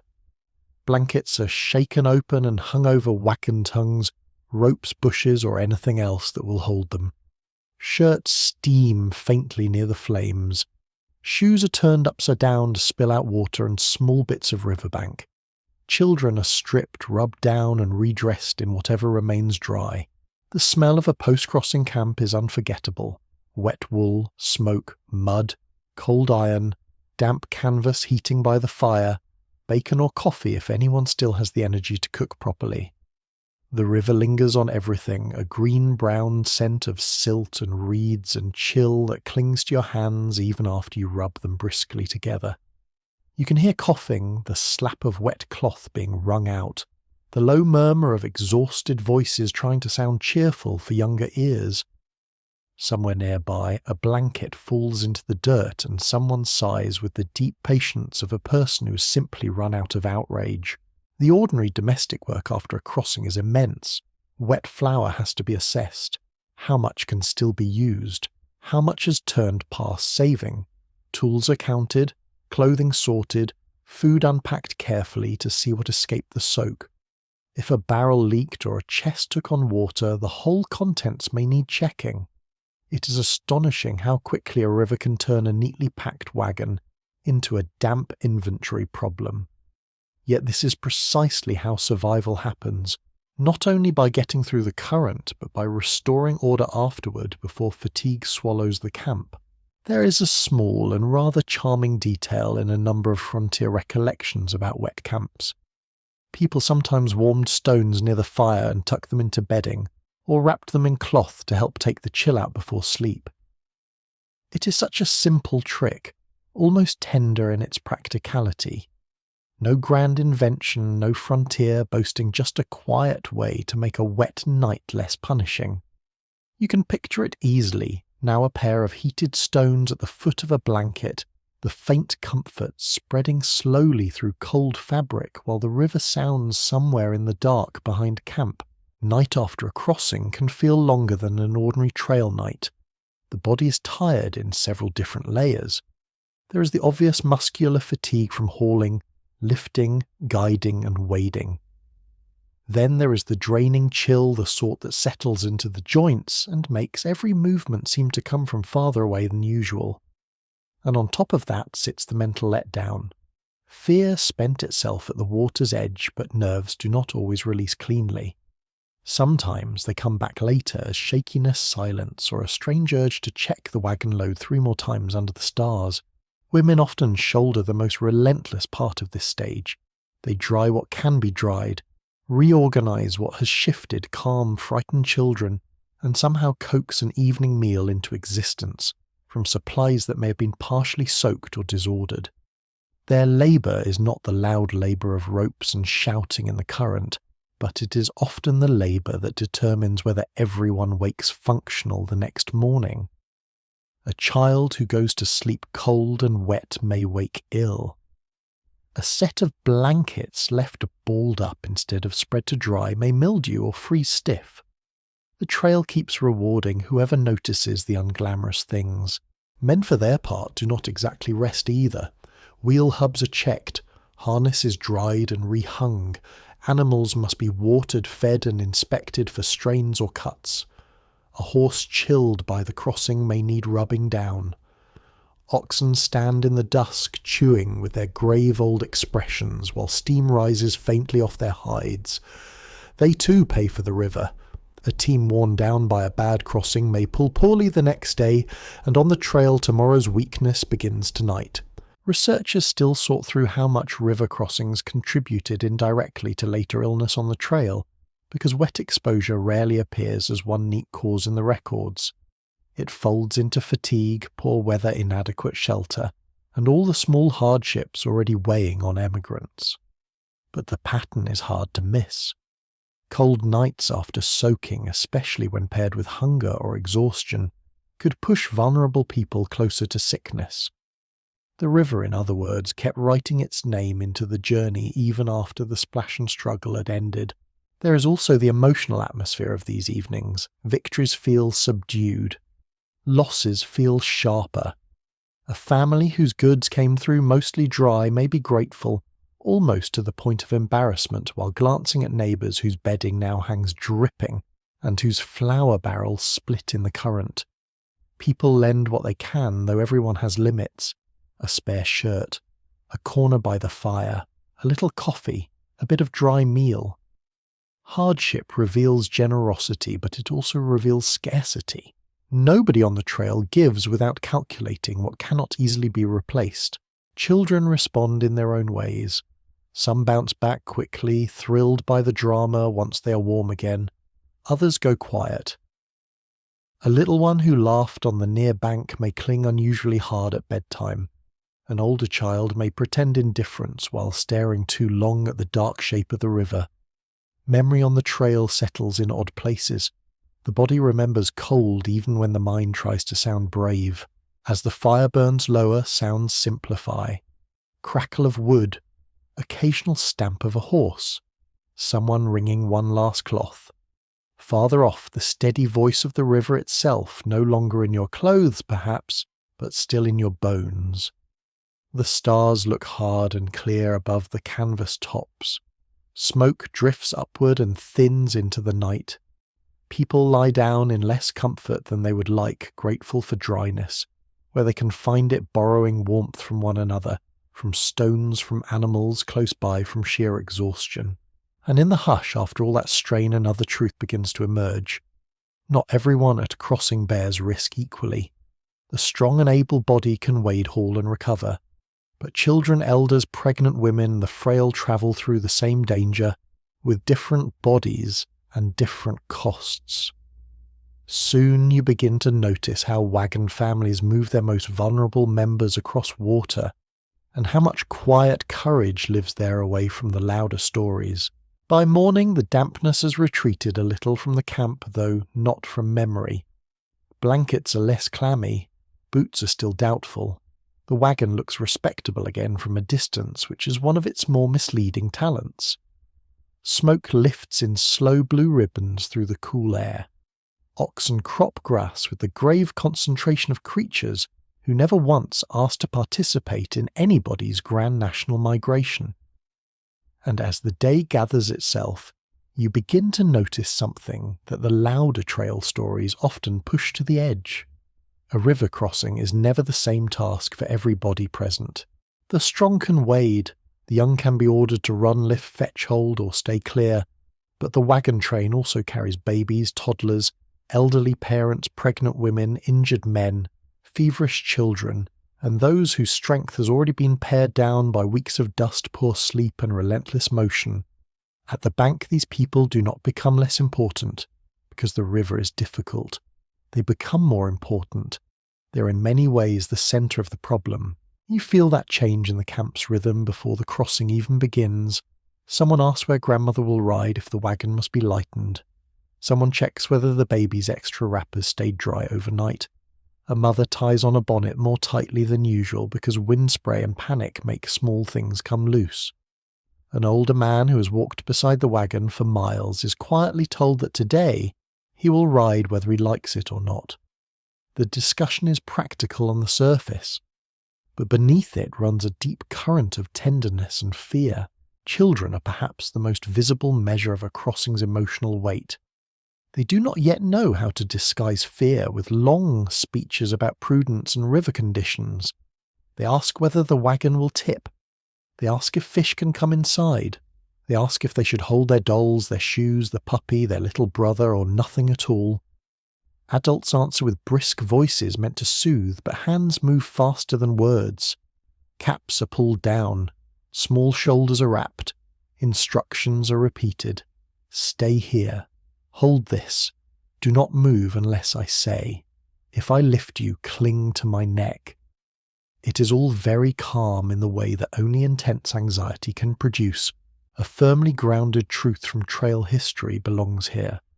Families on the Oregon Trail often place children, older adults, and those unable to walk safely in wagons during certain stretches, but at river crossings they frequently had to rethink those arrangements completely, sometimes carrying them, ferrying them separately, or reorganizing loads to protect them from the greatest danger. The crossing forced every family to decide in real time how to move its most vulnerable members through a landscape that did not care about human frailty. There is a soft chaos to those preparations. Babies are wrapped high against adult chests. Toddlers are carried on hips slick with river mist and sweat. Older children who normally walk are lifted into wagons or onto animals if the footing is bad. The elderly may be seated atop chests or bedding held steady by younger hands. If a ferry is available, the vulnerable often go first, or at least are treated as part of the calculation, though not always comfortably. Ferries can be crowded, animals restless, boards slick. A woman balancing a child in a basket on a rocking ferry deck, while trying to look composed, may display more courage than half the men discussing current depth on shore. Pregnancy adds another layer of quiet danger. Many women travelled west while pregnant or with very young infants. That is one of those facts so ordinary in the record that it can almost pass unnoticed until you stop and consider what a river crossing asks of such a body. Cold water, sudden jolts, the need to climb lift steady comfort and keep moving. The trail does not pause because someone is 6 months pregnant or newly delivered or simply worn thin by nursing and sleeplessness. Yet women made these crossings sometimes with remarkable composure because there was no elegant alternative. One odd detail from emigrant life turns up in recollections of children and difficult travel. Some parents reportedly pinned notes with names or destinations inside children's clothing during particularly hazardous moments, a plain little precaution that is both heartbreaking and practical. Whether it was common or occasional, the image lingers. A scrap of writing tucked into a garment just in case the river scattered bodies and belongings and left strangers to sort the aftermath. It tells you everything about frontier realism in one small gesture. Older travellers face a different set of humiliations. A person who has worked hard all their life does not always accept being treated as delicate simply because the bank is muddy and the current uncertain. Pride comes west in every wagon. So there are gentle arguments, a grown son telling his father to sit down before entering the ford, a daughter insisting her mother take the ferry rather than try to wade. Stubbornness can be admirable on the trail until it becomes dangerous and families spend a fair amount of emotional energy deciding where that line is. Women's work around the vulnerable is relentless and often invisible to the traditional adventure version of this story. They keep children occupied during delays, which may be harder than crossing the river itself. They guard dry clothing like treasure. They improvise meals at bad hours because frightened children cannot sleep on speeches alone. They track who is chilled, who is feverish, who is overdue to nurse, who has lost a shoe in the mud, who swallowed river water, and now looks pale.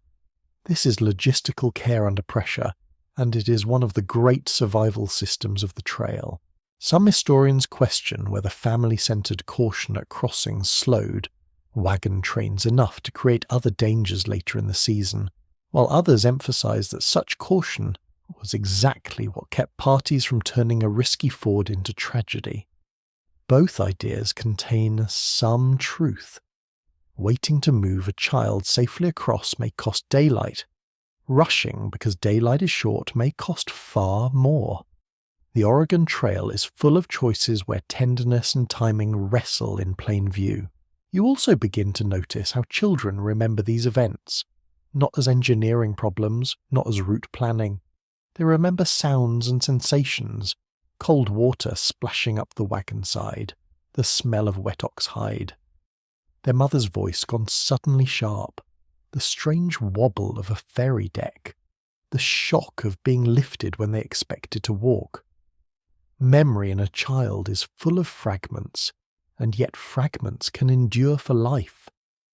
A crossing may become for them the first clear lesson that adults are not always in command, only trying very hard to look as though they are. For the elderly, the crossing can be a lesson in dependence, which is never easy. Hands that once lifted children now cling to younger arms. Eyes that have watched decades of weather now squint into river glare while waiting to be guided. Some older emigrants bore this with patience, others with irritation, and many with both. But there is dignity and endurance too in submitting to help because the journey requires it.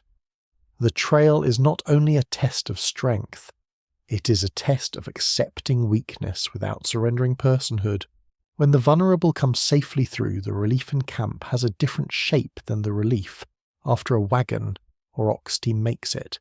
It is softer, more private, more likely to appear as a hand lingering on a child's head or a daughter silently rearranging a shawl around her mother's shoulders, or a husband glancing once quickly at his wife and infant before returning to the harness, as though nothing in particular has happened.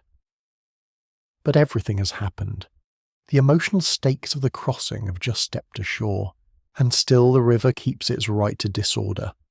Because even with all this care, all this lifting and wrapping and shepherding, a crossing can go wrong in an instant. Wagons tip. Loads shift. Precious goods break loose. The current takes whatever is not tied, balanced or lucky enough to remain in place. Soon you will see what happens when order fails And ordinary possessions, the flour, the clothes, the keepsakes, the tiny domestic anchors of a travelling life, drift away in brown water with shocking speed. It happens faster than dignity allows. One moment the wagon is merely struggling, leaning a little more than anyone likes the rear wheel, dragging in the soft pull of the current, while three people shout contradictory advice, and the oxen heave forward with offended determination. The next moment the balance goes wrong in a way you can feel before you can fully see it. A barrel shifts, a wheel drops, the wagon slews sideways just enough for the river to notice. And once the river notices, it becomes very difficult to persuade it to look away. This is the part emigrants dreaded because it mixed danger with humiliation. A bad crossing did not always mean death. Often it meant something more prolonged and maddening. A wagon half overturned, a load split open, flour blooming into pale clouds in brown water, bedding unrolling like surrendered flags, tin cups, tools, shoes, books, bacon, and bits of family life suddenly bobbing, sinking, spinning, or catching briefly against drift before slipping off downstream. The material world of a household so carefully packed and repacked could be turned inside out in less time than it takes to boil coffee. Wagons did overturn at river crossings on the Oregon Trail, and when they did, the losses could be ruinous, even if everyone survived. That plain historical reality sits at the centre of this moment. Diaries and reminiscences repeatedly mention supplies soaked, scattered, or carried away because the trail made even small losses expensive. A single missing tool might haunt a family for weeks, a ruined sack of flour might shorten rations, a lost chest of clothing might leave children cold at night. Catastrophe did not need to be dramatic to be serious. The sound of it is dreadful in its own untheatrical way. Not one grand crash usually, but a sequence of smaller betrayals. Wood thudding against current, a crate splitting, metal rattling, someone yelling a name, the river slapping and sucking at the wagon's side, the oxen blowing hard through their nostrils, bewildered and straining. You hear objects entering the water one by one, each with its own little note, a splash, a plunk, a hollow, bobbing knock against the wheel. Domestic life has become floating debris. You wade in because of course you do. Everyone does if they can. Not heroically, not as some solemn knight of the frontier, but in a scrambling, cold-legged hurry, grabbing at whatever is nearest. A barrel rolls past and two people lunge for it. A bundle of bedding catches on the wagon tongue. Someone snatches a skillet by the handle as though rescuing a distinguished guest. A child's shoe drifts absurdly near the bank while three adults fight for a chest of tools farther out. Priorities announce themselves very clearly in water. Sentiment comes second to usefulness, though sometimes not by much. The river, meanwhile, remains infuriatingly composed. It carries things with equal courtesy whether they are indispensable or cherished. A bag of meal, a Bible, a box of shirts, a sack of seed, all of it enters the same indifferent current. There is something almost offensive about how beautiful the surface can look while swallowing the contents of a family's moving world. Sunlight on water is very rude that way. One curious frontier detail surfaces here from scattered accounts and oral recollections. Emigrants sometimes mark barrels, trunks, or boxes with distinctive paint initials or strips of cloth so that if goods broke loose during travel or a crossing, they could be recognized quickly downstream. It is half practical labelling, half an admission that everything you own may at some point need to be identified while wet and drifting. The trail creates a very particular kind of realism. What gets lost is often revealing. Not just the expensive things, though. Those matter, plenty, but the ordinary anchors of daily life. A coffee pot, a wash basin, a shawl, a small mirror, a child's cup, a bundle of letters wrapped in cloth. Social history becomes heartbreakingly clear in these moments, because the items vanishing downstream are not abstract cargo. They are evidence of what families thought a decent life required even in motion. To lose them is not just to become poorer, it is to become less settled, less familiar to yourself. Women are often the first to begin sorting the difference between what is gone forever and what can still be managed around. If flour is soaked, can any of it be dried? If bedding is lost, who can share blankets tonight? If the clothing chest tipped, what remains wearable? If the tinware vanished, what can be borrowed?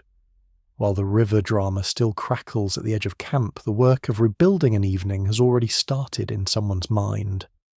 That mental rearranging is one of the unsung arts of survival. Men feel the blow too often in the form of frustrated repair. A wagon righted from the water must be checked for broken boards, sprung axles, loosened wheels, or a warped bed. Harness may need mending, rope may be lost. Tools might be gone at exactly the moment tools are most needed. The trail had a brutal sense of timing. Damage rarely arrived when you were well rested, properly supplied, and emotionally prepared to receive it. There is also shame, and it hangs around wet losses like fog. A family whose wagon overturned in front of the whole train cannot help feeling exposed. Were they careless? Was the load unbalanced? Did the driver take too sharp an angle?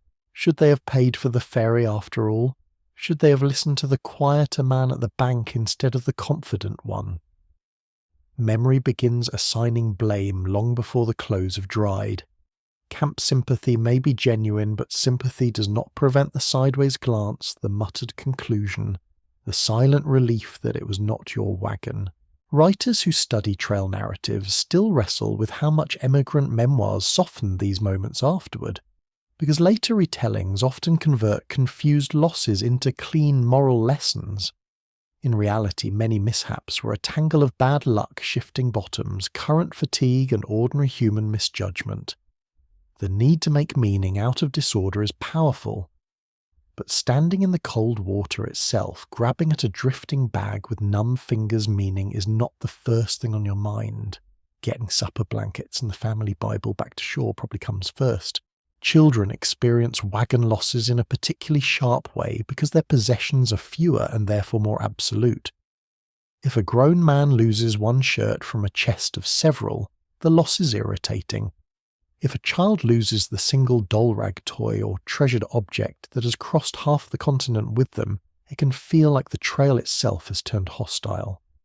The adults may be busy salvaging flour and tools, yet somewhere on the bank, a child is staring at empty hands with the stunned expression of someone who has learned that object can leave without saying goodbye. Sometimes luck intervenes. Goods wash ashore farther down. A barrel remains watertight. Bedding looks ruined but dries better than expected. Neighbours share. Spare garments appear. Someone lends a kettle. Someone else finds a drifting bundle snagged in reeds and hauls it back like a prize from a very unfriendly fishing trip. Recovery on the trail often looks like this, less triumph than stubborn partial repair. By dusk the scene changes. The immediate scramble is over. Wet things lie spread across bushes, wagon poles, lines, grass, and every available surface. Mud streaks everything. People move more slowly now, shoulders aching, tempers flattened. The camp smells of river water, damp cloth smoke, and that faint sourness of soaked grain that no one wants to identify too closely. Loss has a smell apparently, and tonight it is somewhere between wet canvas and spoiled supper. Yet the journey doesn't stop because your best blanket floated away, or because the meal barrel took on water, or because a trunk of dresses now resembles a muddy sponge. Tomorrow still expects movement. And farther west, the rivers do not become simpler out of courtesy. In fact, the next lessons grow harder. The Snake River country waits with broader dangers, harsher crossings, and the kind of accumulated weariness that makes every decision thinner. What the Platte or Kansas could hint at the western rivers are fully prepared to demonstrate. By the time you reach the country of the snake, the journey has changed its voice. The early rivers taught caution. The broad middle waters taught you not to trust appearances. But out here farther west, with the ground rougher, the air drier, and the fatigue more deeply worked into every person and animal, river crossings begin to feel less like interruptions and more like verdicts. You're no longer dealing with one fresh company of emigrants full of optimism and neatly packed goods. You're dealing with a trail worn thin by use wagons that have rattled for months, teams that have lost some weight and some patience, and people whose good judgment now has to compete with exhaustion. The Snake River country has a harsher cast to it. The light seems sharper. The wind can feel lean and dry as though it has no intention of being comforting. Dust settles into every seam of clothing and every crease of skin. Volcanic rock, rough hills, and stretches of sparse grass create a landscape that looks less forgiving than the earlier plains. Then there is the river itself, or the rivers and branches and crossings associated with this western stretch, where travellers begin to understand that mileage alone does not measure hardship. Water still stands between you and where you hope to go, but now everything around it feels less generous. Emigrants heading toward Oregon often had to confront difficult crossings in the Snake River region, or along its tributaries, and by that stage of the trail, many people recorded their Western River experiences with a new seriousness. That much rests securely in the historical picture. The farther west they went, the more accumulated wear and delay shaped every choice. A river that might have been manageable in June with a fresh team and full patience could feel far more threatening later in the season with strained animals, damaged gear, and nerves already rubbed raw. You sense this as soon as camp begins to prepare. The motions are familiar now, but they are slower, more economical, less hopeful. There is less chatter from the men who used to enjoy explaining rivers. There is less excitement among the children. People know too much. Ropes are checked in silence. Loads are adjusted with tired competence. Women sort clothing and bedding, not as though they are organising a household for tomorrow, but as though they are rationing resilience itself. Even the animals seem to approach the bank differently, less curious, more resigned. The snake has its own reputation in trail memory, and not a cuddly one. The currents can be powerful, the approach is difficult, the terrain around the banks awkward and stony. Some stretches are bordered by high bluffs or bad descents. Some crossings force emigrants into choices they would have hated earlier, but now simply accept with that flat look worn by people who are too tired for theatrical dread. The western rivers do not always deceive through gentleness. Sometimes they look stern, and the annoying thing is that they are right to do so. There is a sensory harshness here that lingers. The river air smells less green than eastern water, more mineral, more sun struck with mud and cold hidden under the dryness. You hear wind moving over bare ground and through sparse brush, not just reeds and cottonwoods. Wheels clatter over rock instead of settling into softer soil. Hooves strike harder surfaces.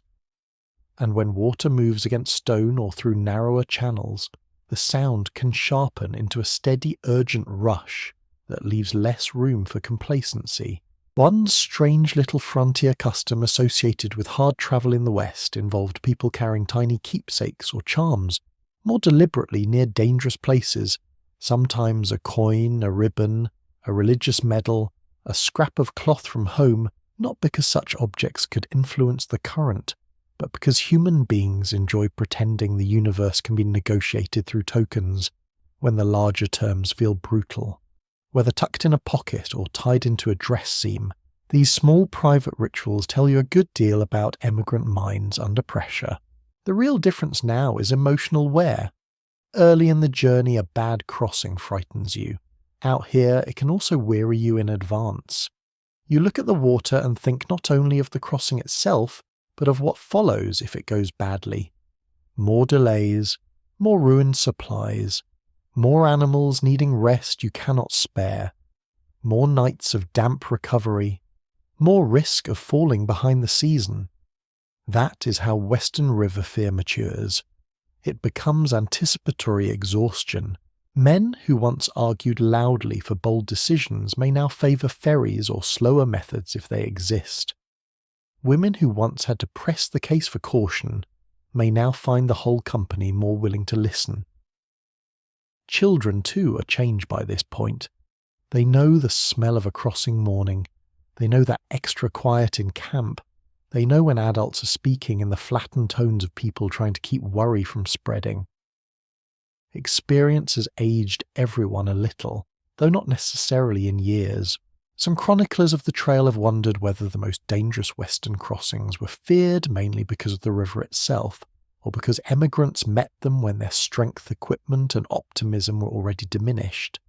It is an important question, and the answer is probably both. Hazard is never pure. A difficult river becomes much more difficult when the wagon has already been repaired twice. The axle is suspect, the oxen are leaner than they should be, and half the party has not slept properly in a week. By the snake, you're not meeting water at your best. The crossings here also expose the long memory of earlier mistakes. A family that lost tools back in a muddy Kansas incident may still be improvising repairs months later. A weakened ox from an earlier mishap may now be less steady in the current. A child who fell ill after a soaked camp may still have a cough.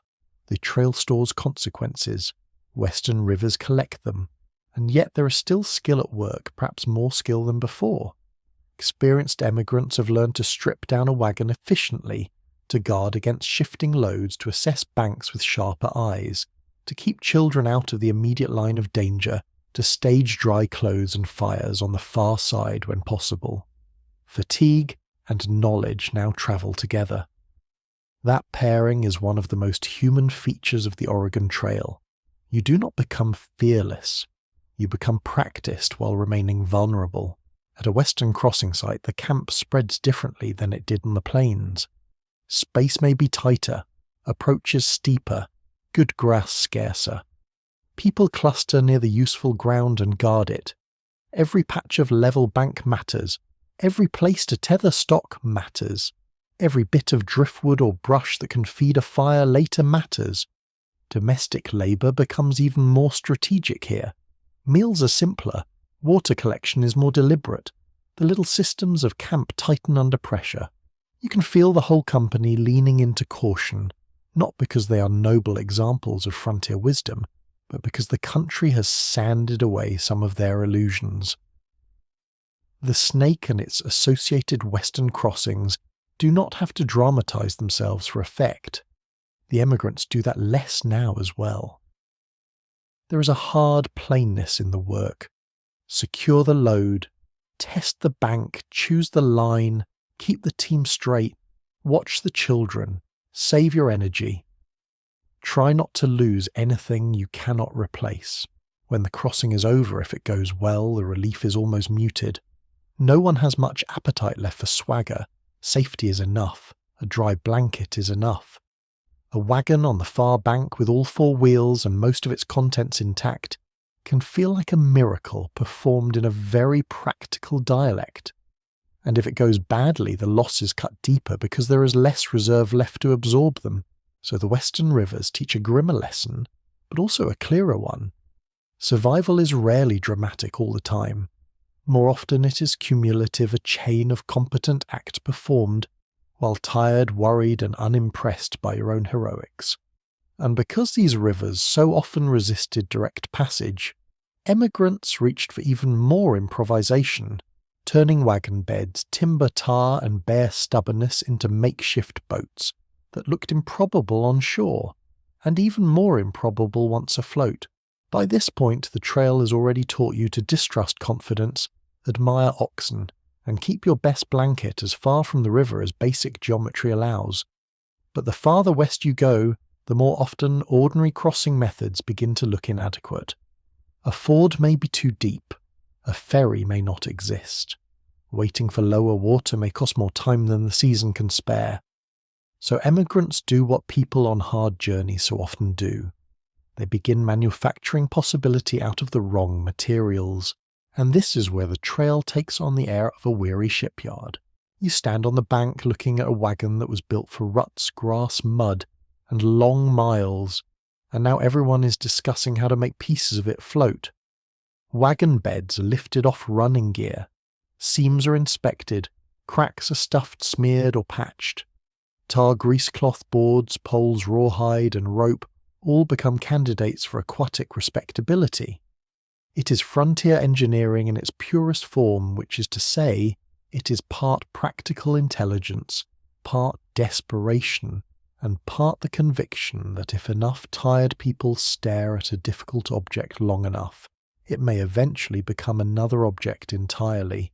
Emigrants really did convert wagon beds into makeshift boats or pontoons at certain difficult crossings, especially when water conditions made ordinary fording too dangerous.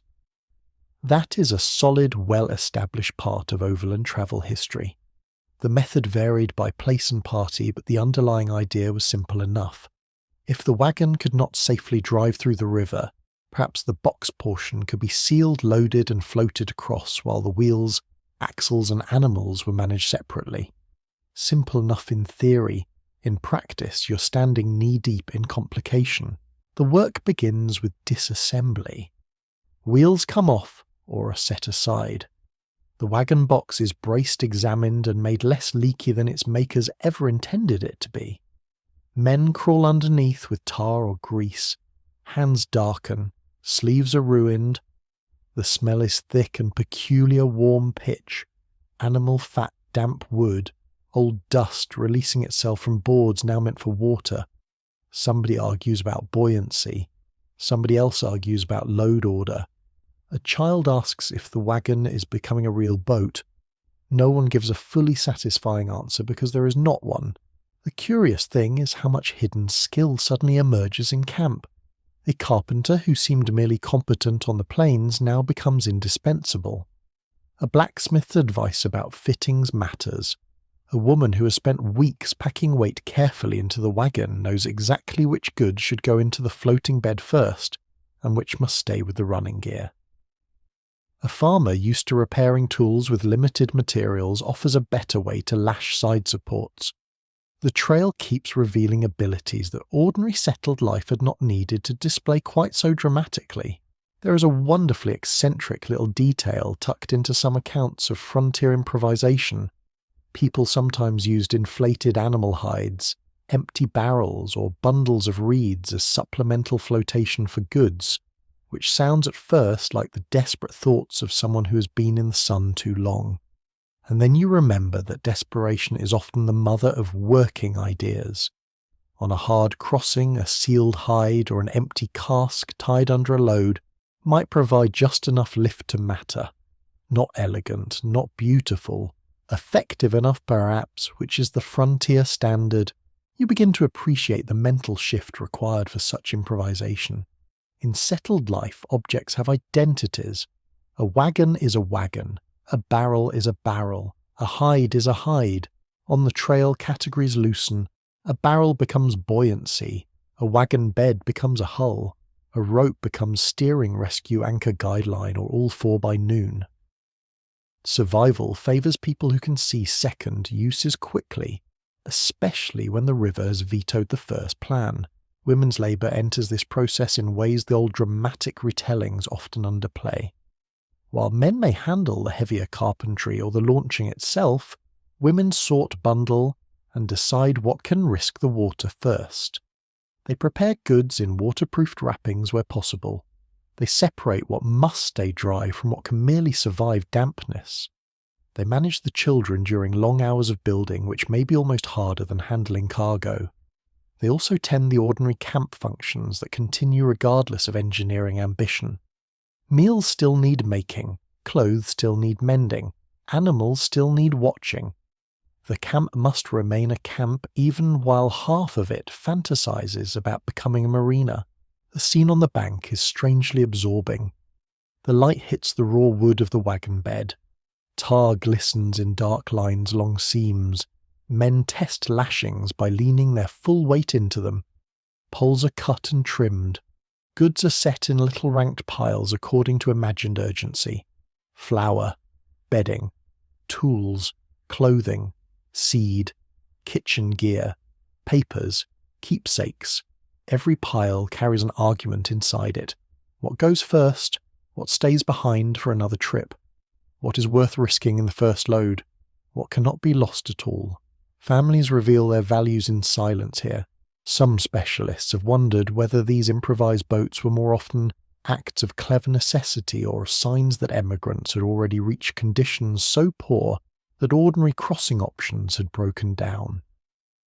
The answer likely shifts from case to case. Sometimes the makeshift craft represented intelligent adaptation to a known problem.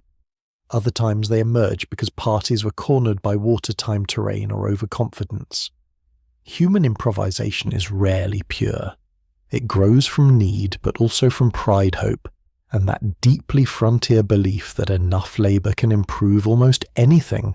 Launching is its own kind of trial. All the sure confidence in the world changes tone the moment wood touches water, and begins to decide whether it agrees with your calculations. Men hold ropes from bank and stern, others steady the sides. Goods sit stacked in the bed with a gravity that feels almost moral. The floating wagon box settles lower than everyone expected, which is tradition. The current tugs experimentally.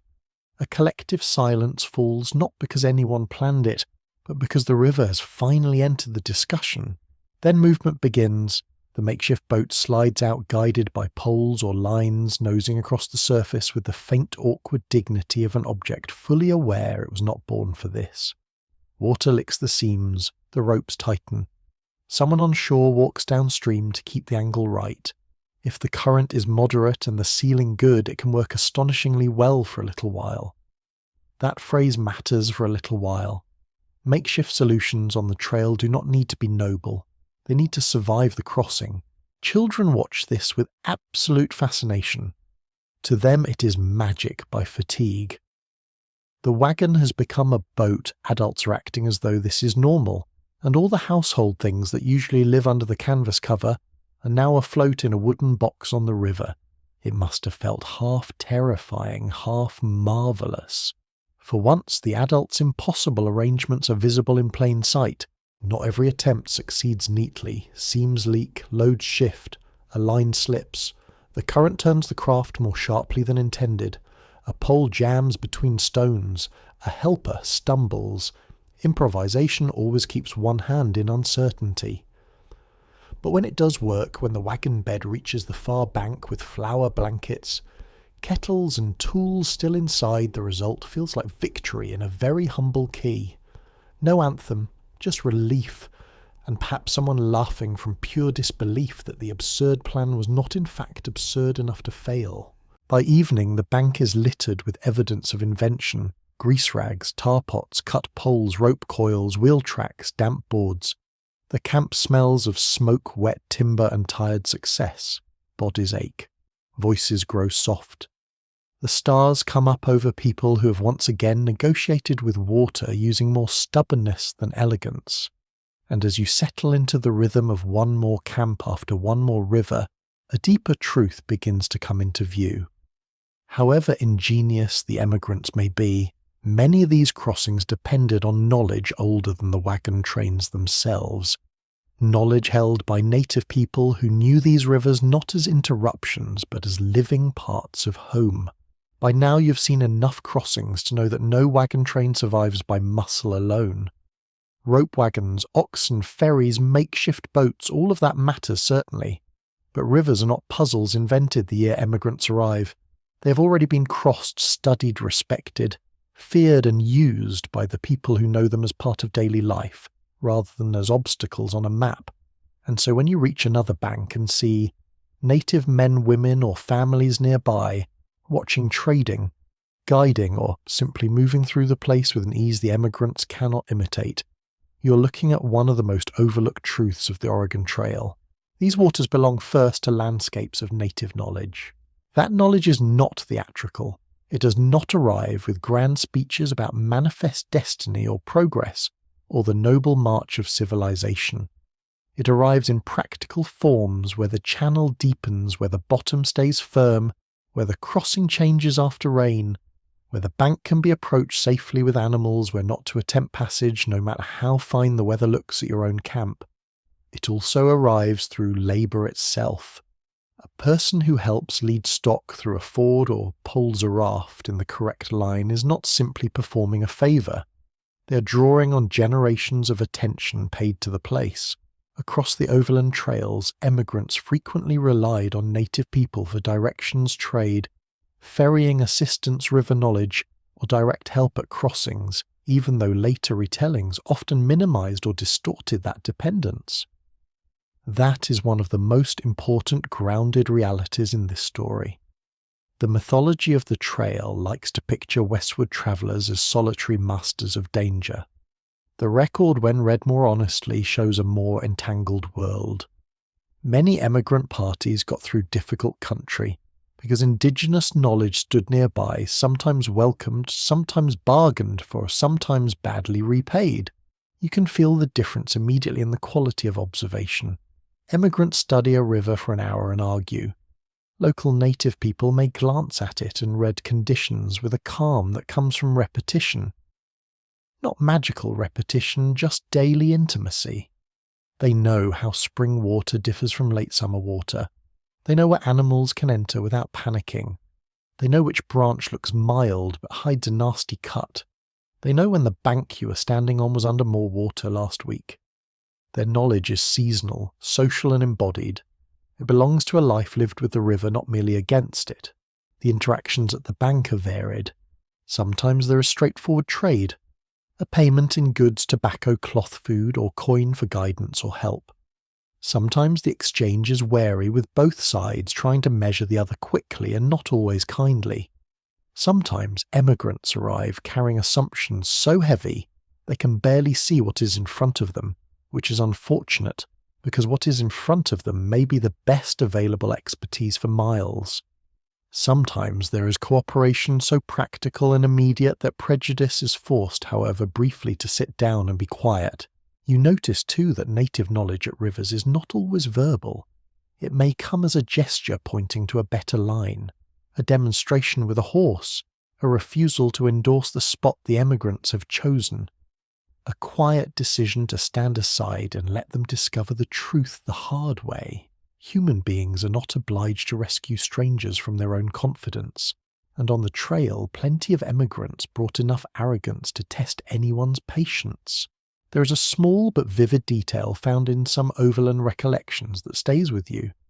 Travellers occasionally describe native helpers swimming lines across rivers to establish ferries or steady crossings using the water with a confidence that astonished the emigrants watching from shore. Whether the specific account is brief or embellished a little in memory, the image carries weight. It captures the gap between those to whom the river is a known force and those to whom it is still an event. One group has relationship, the other has urgency. Of course, these encounters take place inside a larger story of pressure, dispossession, mistrust, and invasion. The Oregon Trail is not a neutral road through empty land. It moves through native homelands already shaped by trade diplomacy, conflict, and survival, long before American wagon trains turn up, insisting they have discovered something. So river help is never just a pleasant frontier exchange. It unfolds in the shadow of enormous change. That matters. The same emigrants accepting guidance at the bank may also be part of a migration that threatens the people offering it. History is impolite that way. It does not let assistance cancel injustice. Women on both sides of these meetings often occupy a slightly different social space from the louder male negotiations. Native women might trade food, offer practical observations, or simply watch the emigrant camp with the sharp appraisal of someone accustomed to reading strangers quickly. Emigrant women, meanwhile, may be more openly attentive to useful domestic information, where to wash safely, how the children can cross, whether there is edible food or dry fuel nearby, which side of the bank offers shelter from wind. Rivers reveal these parallel practical worlds. Politics roars in the background, but supper and safety still need arranging by dark. Some historians continue to examine just how much emigrant survival depended on native assistance at specific crossings, because the surviving written record often understates it, especially when later memoirists preferred stories of self-reliance. That uncertainty in the record should not be mistaken for small importance. Silence can be a kind of evidence too. The frontier diary that says only crossed safely today may conceal labour and knowledge that the writer did not think to credit properly or didn't wish to. The emotional texture of these moments can be complicated. Gratitude may sit beside suspicion. Need may sit beside pride. Misunderstanding may tangle with respect. Yet the river has a way of clarifying essentials. If a person knows where the firm bottom lies, and your wagon contains your children, your blankets, and the last of your good flour, then prejudice must compete with urgency. Sometimes urgency wins, sometimes pride does. The outcomes differ accordingly. There is also the matter of trade goods, which become social bridges of a sort. Cloth beads, food, tobacco tools, and small manufactured items might pass between hands at crossings or in nearby camps. These exchanges are never merely economic. Their communication in material form shaped by curiosity, necessity, unequal power, and local custom. The emigrants bring one world in their wagons. Native people read those wagons quickly, often more clearly than the emigrants read the land. What strikes you most, though, is composure. The calm competence of someone who belongs to the river's world is unmistakable. They do not need to conquer it theatrically. They know how to move with it. That may be the finest contrast in this whole chapter of trail life. The emigrants are forever framing rivers as tests to be past enemies, to be outwitted, or toll gates to be cleared on the way to somewhere else.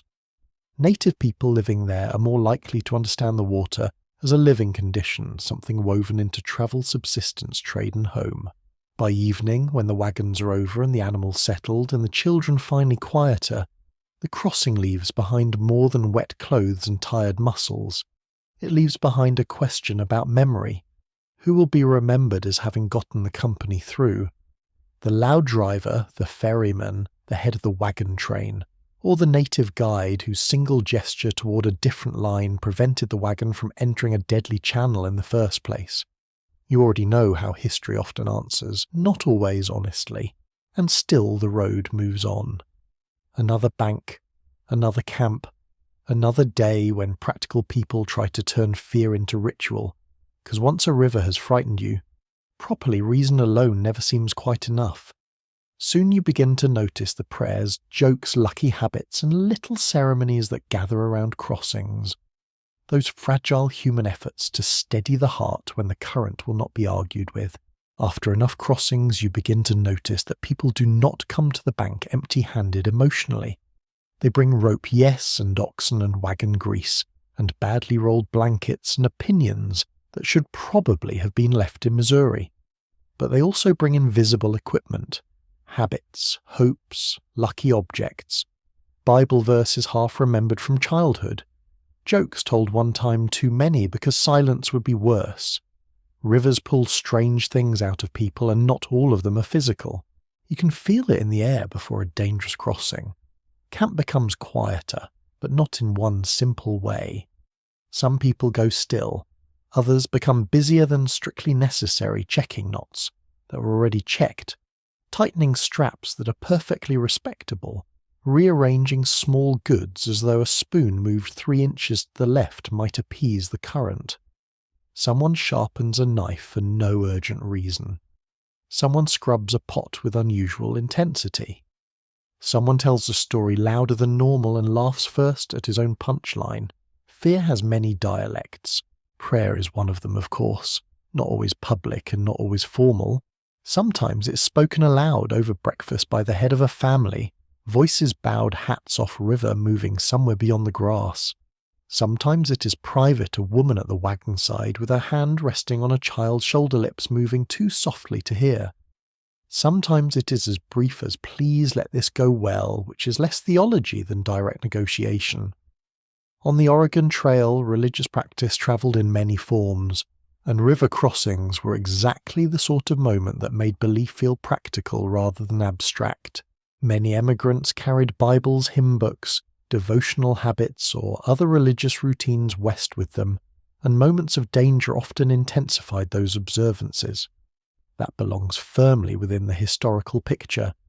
Trail diaries frequently mention prayer meetings, Sabbath readings and appeals to providence, especially when the hazards became obvious and immediate. A river unlike a distant mountain asks for decision now. It invites faith into the timetable, but prayer is only one part of the ritual life of crossings. Superstition slips in too often dressed as common sense. A particular hat worn for every major ford, a lucky coin kept in a pocket, a rule that the youngest child must be carried first, a refusal to begin after a certain hour, not because the light is poor, though that may be true, but because the family had one bad crossing at twilight, and now dusk feels cursed. Human beings love to turn painful memory into custom. It makes the world feel slightly less chaotic, even when the logic is paper thin. There is a delightful little trail habit that surfaces here in recollections and family stories. Some emigrants would crack a joke just before entering the water, sometimes a dreadful joke, the kind that would barely qualify as humour even under less demanding circumstances, because laughter had a way of breaking the tension enough to get bodies moving. You can imagine it. A father announcing that if the bacon floats away first, at least it died nobly. A teamster muttering that the oxen have now developed expensive tastes in bathing. No one laughs because the line is good. They laugh because their hands are shaking. Humour on the trail is rarely polished. It is survival with a crooked grin. The same goes for teasing little mock arguments and sarcastic remarks tossed across the bank. They act as social ballast. If people can still complain wryly about ferrymen, mud mules, or the unfair vanity of rivers sparkling so prettily while ruining everyone's day, then perhaps the crossing has not yet claimed their composure entirely. Gentle sarcasm is not the opposite of fear out here. It is fear wearing respectable clothes. You begin to notice which rituals belong to individuals and which belong to the company. A wagon train may pause for a shared prayer before a major crossing. A ferryman may have his own repeated sequence of motions, rope checked here, pole there, one quick look downstream, always the same. A mother may touch each child's collar in turn before they board a raft or step into the wagon. A driver may speak to his oxen in a specific rhythm he never uses on open prairie. These patterns matter not because the river understands them, but because the people do. There is also music sometimes. Not full camp entertainment, not fiddles out for dancing necessarily, but hymns, half-sung lines hummed under the breath scraps of melody used to soothe children or steady adult nerves. A tune can keep the body from racing too far ahead of itself. It can give time a shape. In a landscape where so much is uncertain, a familiar melody behaves like a small interior shelter. Women often hold the emotional architecture of these moments together. They remember the words of hymns when others forget. They gather children close without making a show of alarm. They keep routine alive, pouring coffee, folding cloth, passing bread, asking ordinary questions in ordinary tones while the whole camp leans toward the water.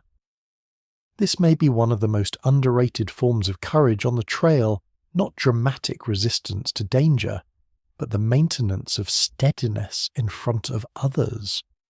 It is easier to wade into cold water for a minute than to stay calm for an entire morning with frightened children watching your face. Men, too, are using ritual even when they would never call it that. The repeated inspection of a harness, the careful folding of a coat and placing it in the same corner of the wagon each time, the one phrase said before taking up the rope, the insistence that the crossing start only after the lead ox has had water, or only when the sun reaches a certain height. Action and superstition often share a border. On the trail, nobody has time to survey it properly. Writers and historians continue to discuss how much frontier superstition genuinely shaped decisions versus merely accompanied them as an emotional side current. The evidence suggests both were present. Sometimes ritual sat harmlessly beside sound judgment, offering comfort without causing trouble. At other times, lucky habits and inherited fears may have tipped choices in subtle ways, pushing parties to wait hurry trust or mistrust for reasons they could not have explained neatly. Human reasoning is rarely as rational as it likes to advertise. You can see this especially in the language people use. Rivers are called mean, sly, hungry, sulky, treacherous, or forgiving, as though they were personalities rather than conditions. That language is not just decoration. It reveals how people experience hazard. They do not encounter a crossing as pure hydraulics. They encounter it as relationship contest mood. The river becomes a character in camp talk because that makes fear narratable. If it is a character, perhaps it can be persuaded, respected, read, or blamed. A crossing day, therefore, takes on the feeling of a ritual day. Breakfast tastes flatter because everyone is distracted. Children are hushed more quickly. Fires are put out with extra care. Goods are checked in a nearly ceremonial sequence. Someone goes back for the forgotten cup or mitten and returns as though correcting an omen. Small delays can feel weighted with significance. A broken strap becomes not just a repair, but a sign. The trail does this to the mind.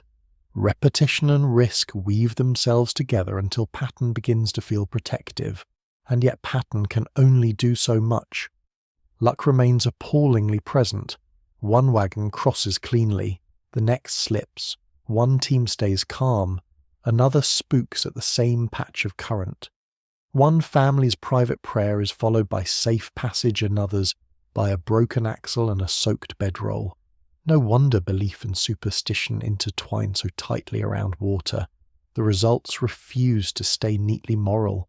By the end of the day, when the wagons are over, or the decision has been postponed, or the ferry rope has finally fallen quiet, what lingers is not just fatigue.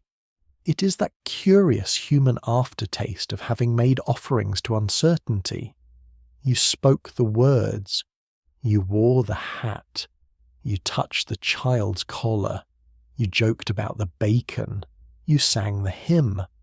You did what people do when reason and preparation still leave a gap, and on the far side of that gap lies the work that keeps everyone going, especially once the crossing is behind you, and the camp must be repaired into livability again. That quieter, relentless labour often falls most heavily on women whose work at river camps holds together the food, clothes, comfort and order that let a wagon train survive one crossing and face the next. By now you know that a crossing does not end when the wheels reach dry ground. In many ways that is when the real work begins, the work that leaves no heroic silhouette against the sunset and earns no dramatic line in popular memory. The river takes its immediate payment in strain, cold and confusion. Then camp has to be made livable again quickly before night arrives with all its extra inconveniences. And much of that burden settle again and again on women, not because men do nothing. They do plenty. They check teams, mend gear, inspect axles, untangle harness, and argue softly about whether the chosen ford was wise. But the labour of turning a wet, rattled, half-disordered travelling camp back into something close to human habitation often falls into women's hands with remarkable speed and very little ceremony. Food must appear, dry things must stay dry, wet things must be sorted before they sour, mildew stiffen, or ruin whatever they touch. Children must be calmed, washed, fed, and settled. Clothing must be redistributed according to who is coldest, smallest, or most miserable. River survival, when seen from this side of the bank, looks very much like domestic crisis management carried out on trampled grass. That pattern is deeply grounded in the historical reality of the overland trails. Women on the Oregon Trail commonly handled much of the cooking, washing, mending childcare, packing, and daily household organisation that sustained wagon travel, and those duties became especially intense after difficult crossings. This is not a romantic embellishment. It is one of the central practical truths of the journey. The trail did not suspend household labour. It dragged it through mud and river water and asked it to function anyway. So imagine the far bank at the end of a hard day. Smoke from hastily built fires drifts low before rising. Damp blankets hang over wagon tongues like surrendered flags. The air smells of wet wool ashes, mud, and the faint greasy comfort of bacon or coffee if anyone has managed to start supper. A child cries because one shoe is still missing. Another is too tired even for that, and leans silently against a wagon wheel. Somewhere a kettle finally begins to rattle over the fire. Somewhere else, a woman is kneeling in the grass, opening a chest item by item to see what water has reached. This work is constant triage. Which clothes can dry before nightfall? Which flour can be salvaged? Whether the bedding is merely damp or hopeless? Which child needs the least wet blanket? Whether the shirt that belongs to one person must tonight become the extra layer for someone smaller and colder? Every object is reconsidered in light of the crossing. A wooden spoon becomes less important than dry stockings. A second skillet may matter less than one intact quilt. A dress kept carefully folded for Sundays may now be cut into strips for wrapping or patching if other cloth was ruined. The trail repeatedly turns sentiment into resource. One small but revealing detail from emigrant life belongs here. Women sometimes dry damp pages of books, letters, or family papers by laying them carefully apart near the fire or pressing them between cloths, treating written words with the same practical tenderness given to bread or blankets. It is such a vivid image, the domestic rescue of memory itself. Even after a soaking crossing, people wanted not only food and warmth, but continuity, names, handwriting, the fragile paper evidence of a life that had have existed before the trail became everything. Meals after crossings are another quiet form of recovery. They are not always good meals. Let us not overstate the frontier menu. Coffee too strong or too weak. Bacon greasy enough to solve mechanical problems. Bread hurried or half-spoiled. Perhaps beans, perhaps a mush of whatever still seems dependable. But hot food matters beyond nutrition. It restores rhythm. It tells frightened children that evening is still evening, that supper still exists, that the world has not come completely undone simply because the wagon tilted in brown water 3 hours ago. Women's work in these moments is also emotional, though not in some soft decorative sense. It is emotional in the operational sense. They must keep the camp from absorbing panic.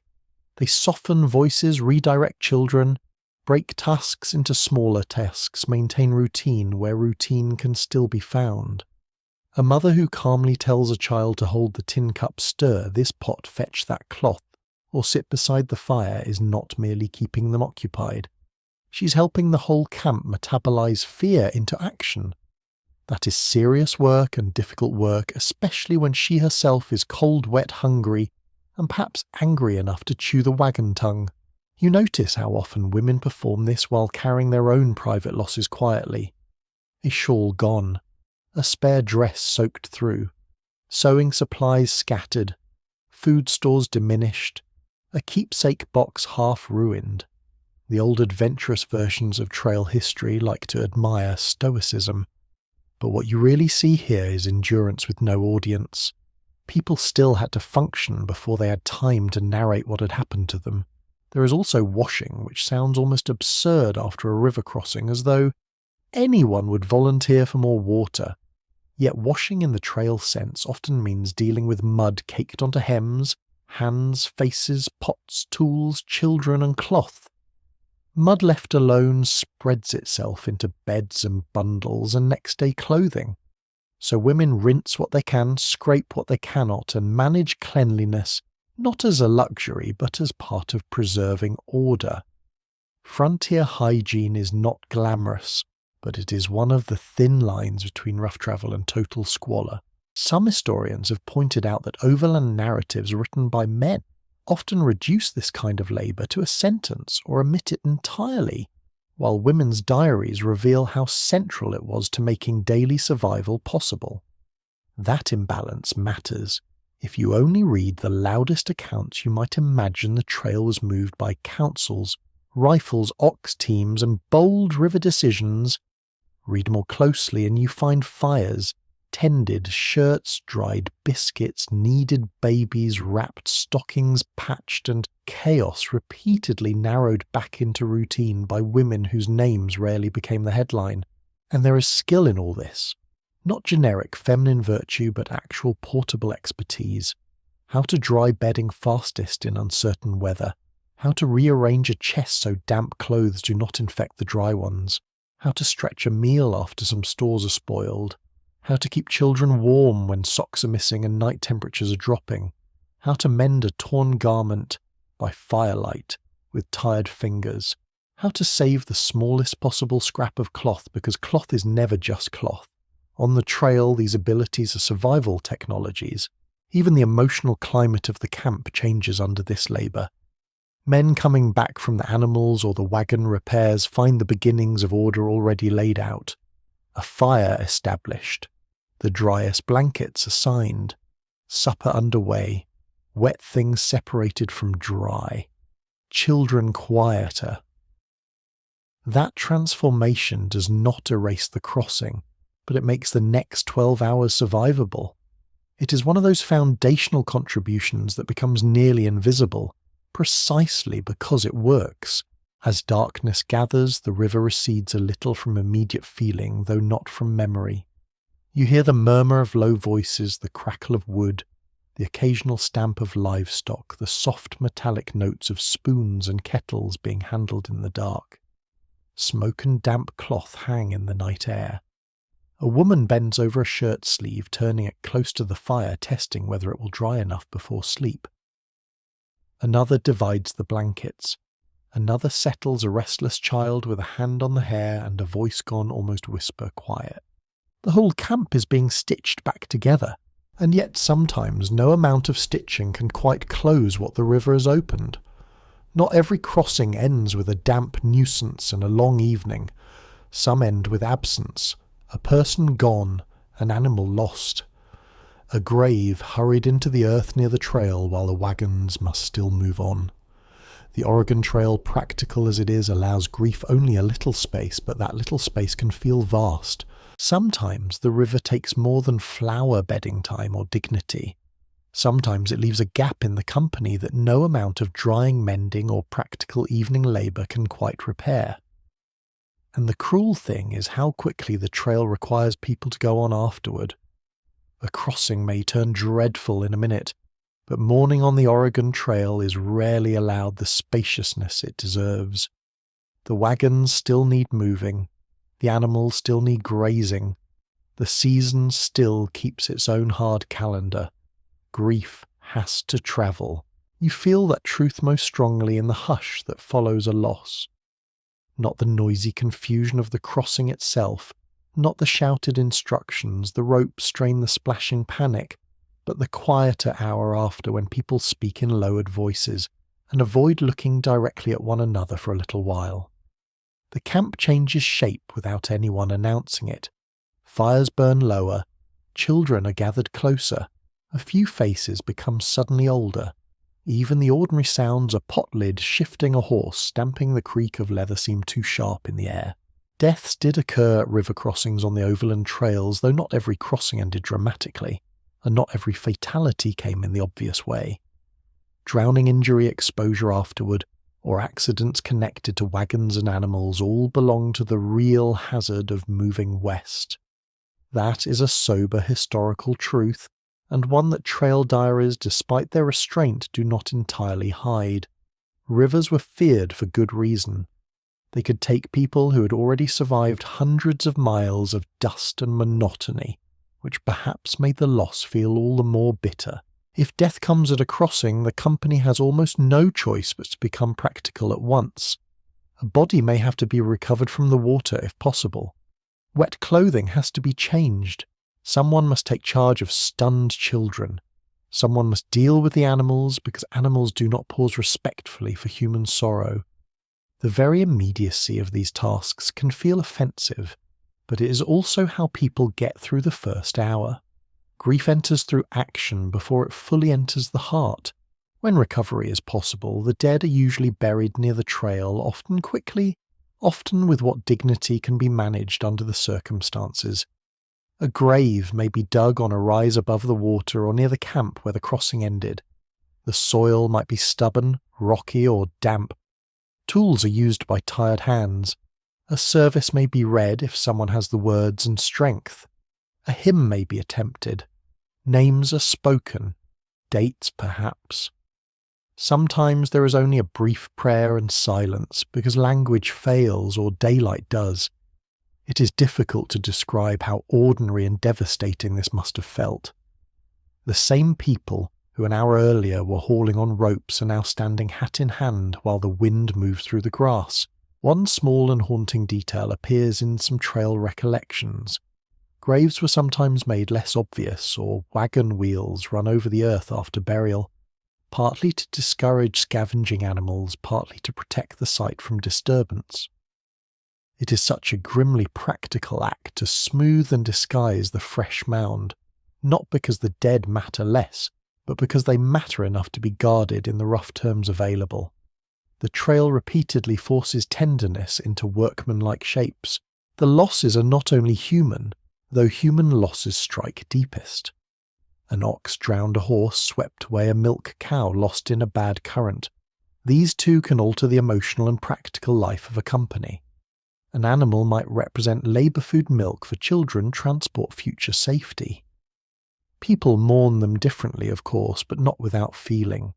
A family that has depended on one steady team for months does not watch a lead ox vanish without a wrench. Frontier affection was often entangled with usefulness, but that does not make it small.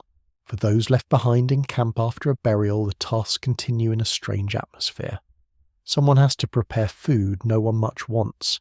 Someone has to gather the children and explain as little or as much as seems bearable. Someone has to fold the clothing of the dead person, decide what is kept, what is distributed, what is packed away. This may be one of the hardest domestic labours on the trail, not merely washing or drying after danger, but translating a person into belongings while their warmth still lingers in the fabric. Women often bore a particular burden in this work. They comforted the bereaved while still managing the camp. They arranged clothing, tended children who didn't fully understand, and preserved what little ritual could be made. If the dead were a woman, other women might quietly divide her tasks before anyone openly spoke of it, because the children still needed feeding, the bedding still needed sorting, the road still insisted on tomorrow. This is one of history's quieter brutalities. Death does not suspend household labour, it redistributes it. Men too were forced into awkward combinations of sorrow and necessity. A husband might help bury a wife and then spend the evening checking harness because there was no one else to do it. A father might lose a child and still have to bargain over a ferry or help right a wagon before dark. We sometimes imagine grief as pure feeling, but on the trail it was often braided tightly with obligation. You mourned while working because work refused to leave. Writers who study emigrant diaries often note how restrained the entries can be around death. A line or two, buried a child, lost a woman in the river, crossed on. At first, this brevity can seem cold, but it may be the opposite. It may reflect exhaustion, shock lack of privacy, or the impossibility of capturing the moment properly in a notebook balanced on a wagon box. Some historians question whether such brevity hides deeper grief than the documents can carry, and it is hard not to think so. People do not always write the deepest pain at full length, especially when the next day's travel begins at dawn. Children experience trail mourning in piercing fragments. They remember the quiet voices, the adults crying where they usually did not, the sudden absence by the fire, the little mound in the earth, the strange fact that everyone keeps moving afterward. For a child, that may be the sharpest lesson of all, that love and motion are not always separable on the trail. You miss someone and still hitch the oxen in the morning. And there is memory.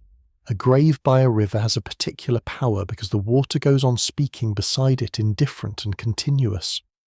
Long after the wagon train has moved out, that bank remains. The current keeps curling past. Birds still land in the reeds. Wind still bends the grass. There is something almost unbearable in the idea that the place becomes ordinary again so quickly, while those who leave it do not. Yet perhaps there is comfort there too, if comfort is possible. The world does not stop, but it does hold traces. By sunset, after such a day, the camp often feels unreal, as though normal actions are being performed inside a slightly altered air. Cups are passed, fires tended, animals hobbled, blankets spread. The gestures of evening remain the same, but every movement seems to contain a pause. Some people speak more than usual to keep silence away. Others retreat into it. The river, if it can still be heard from camp, sounds different now. Not louder, not harsher, just impossible to hear innocently. And then, because the trail is merciless in its continuity, morning comes. The grave is left behind, the wagons roll, dust rises. The company stretches out once more along the road west. To continue after loss is not to forget. It is to carry memory in motion, which may be the defining act of emigrant life.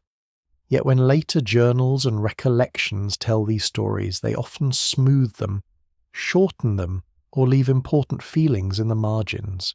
Soon you begin to listen to those written records differently, not just for what they say about crossings, but for what they cannot quite bring themselves to confess. By the time you have followed these crossings through mud-cold panic prayer loss, and those rude little triumphs that smell mostly of wet rope and exhausted relief, you begin to understand something else. The Oregon Trail survives in writing, yes, but writing is a very selective companion. Diaries, letters, later memoirs, even the little notes scratched at the end of dreadful days, all of them preserve the journey and conceal it at the same time. They tell you where the wagon crossed what was lost, who fell ill, which ferry charged too much, which ox behaved like a saint, and which mule behaved like a union organizer with specific grievances. But they do not always tell you how fear really felt in the body, and that is where you start listening between the lines. A diary entry might say only crossed the river with difficulty today, lost 1 barrel of flour, camped late, on paper that looks almost neat, efficient even. 3 facts, 1 day problem solved. But if you have been following the river closely, you know what may be packed inside those few words. You know there might have been 2 hours of shouting in cold water, a child crying on the bank, a woman trying to keep 1 blanket dry while another vanished downstream, a driver pretending confidence because his hands were shaking, a night meal made from half-spoiled stores, a camp full of people lying awake longer than usual listening to the water and pretending they were already asleep. The Overland Trail is richly documented by emigrant diaries and letters, but those records vary enormously in detail, honesty, tone and purpose. That much is securely grounded. Some writers were terse by temperament, some were exhausted, some wrote for relatives back home and softened the worst of it. Some later memoirists reshaped events to make them more dramatic, more coherent, or more flattering than the original experience had been. The result is a body of evidence both intimate and incomplete, which is to say very human. You begin to notice the little evasions. A person writes that they were delayed at the river. Delayed by what? By an axle sunk to the hub, by arguments over a ferry fee, by waiting half a day while children shivered in the shade. Another says the crossing was disagreeable. Disagreeable is such a civilized word for a wagon leaning sideways in brown water, while your provisions attempt to emigrate without you. A diary might mention that the women were much occupied afterward. That could mean anything from drying dresses to salvaging a household from wet ruin. The language is often modest, where the labour was enormous. There is also embarrassment in the record, and once you see it, you cannot really unsee it. People do not always love confessing panic error or incompetence in writing. A wagon master may prefer to describe the river as unusually bad rather than mention that he ignored better advice an hour earlier. A father might note only the practical losses and not the moment he thought one of his children had slipped from sight. A family might later remember a crossing as bold and successful because it hurts less than remembering it as confused, cold, and nearly disastrous. Memory has a way of combing its hair before company arrives. One especially revealing little oddity from emigrant writing is how often the comic survives beside the terrible.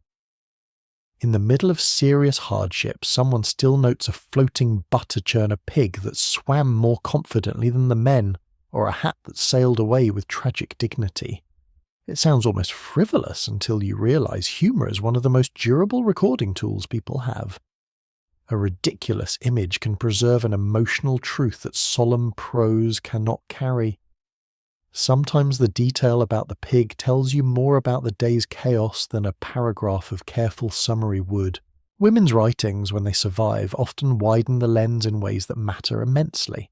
They are more likely to include the domestic aftermath, the wet clothing, the children's fright, the rearranging of camp, the food problem created by a soaked barrel, the endlessness of putting order back together after danger.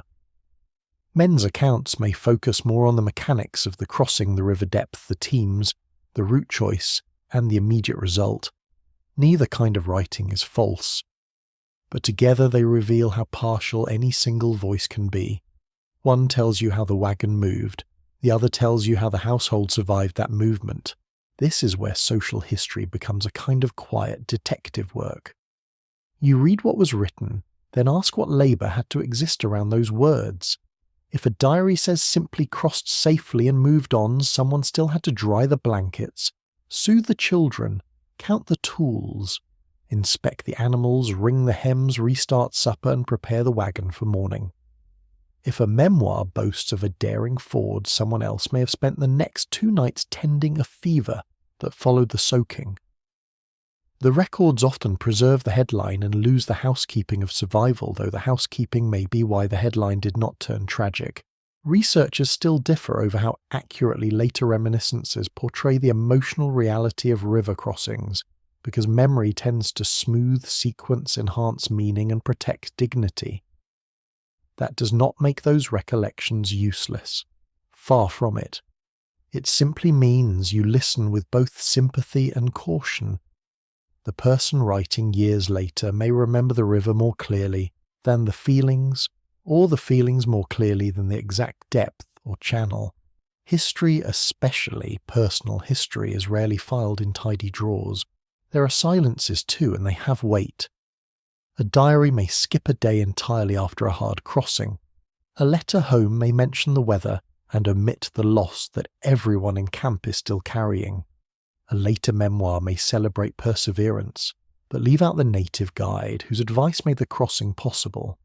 Absence can tell you something, though not always exactly what. Shame, grief, forgetting, narrative convenience, a wish not to alarm family back east, a belief that domestic labour did not count as story. All of these possibilities move through the gaps, and yet despite all that the diaries remain astonishing. They give you weather in the margins, fear in a freeze-class habits, in a complaint about ferry fees, family feeling in the careful mention of a child's shoes humour, in the note about muddy coffee and resilience, in the sheer fact that someone wrote at all after a day of cold water and labour. A person sitting by weak firelight, pages balanced on a trunk, clothes still not fully dry, choosing words before sleep is already performing a small act of order against chaos. You imagine that writer now. The light is poor, the smoke drifts oddly. Nearby someone coughs under a blanket. A child finally sleeps. The river can still be heard if the wind drops. The writer pauses over what to include. The ferry price, the ox that stumbled, the chest that leaked, the fear that almost broke across the face but did not, at least not in public. The diary receives a reduced version of the day, but not a false one, just a compressed one, a crossing translated into what paper can bear. And perhaps that is what all trail history is in the end. Compression. Vast labour squeezed into a sentence. A whole household's recovery tucked behind the phrase made camp. A near disaster hidden inside some mild little word like troublesome. Once you know this, the record grows richer, not poorer. You stop demanding theatrical confession and start noticing pressure marks. The missing detail, the polite understatement, the odd joke, the practical note that arrived too quickly after something terrible. These become your clues. By now, after all these banks and fords and ferries and makeshift boats, you're also reading the journey differently in your own mind. The legend of the Oregon Trail likes bold movement, clean lessons and hard-won triumph. The actual crossing of rivers was messier, more domestic, more collaborative, more dependent, more frightening, and often more ordinary than legend cares to admit.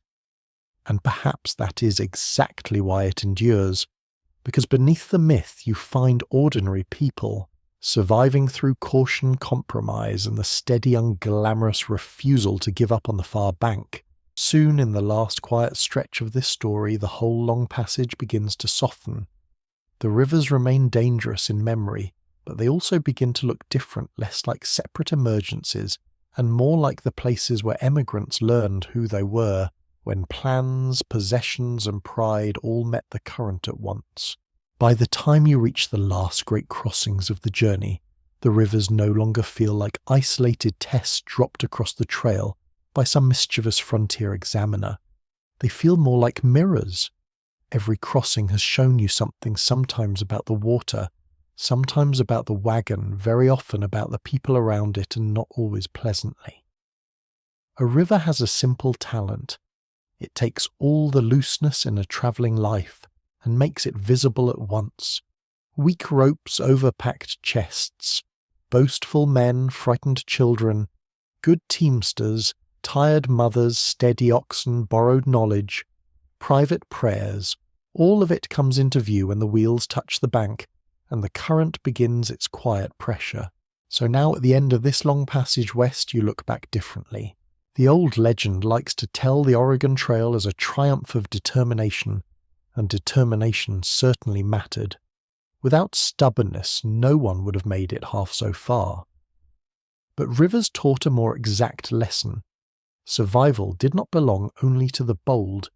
It belonged just as often to the careful, the observant, the patient, the people willing to wait a day, pay a fee, unload a wagon again, accept help, listen to a guide, move a child first, or leave behind some cherished object because keeping it meant risking too much else.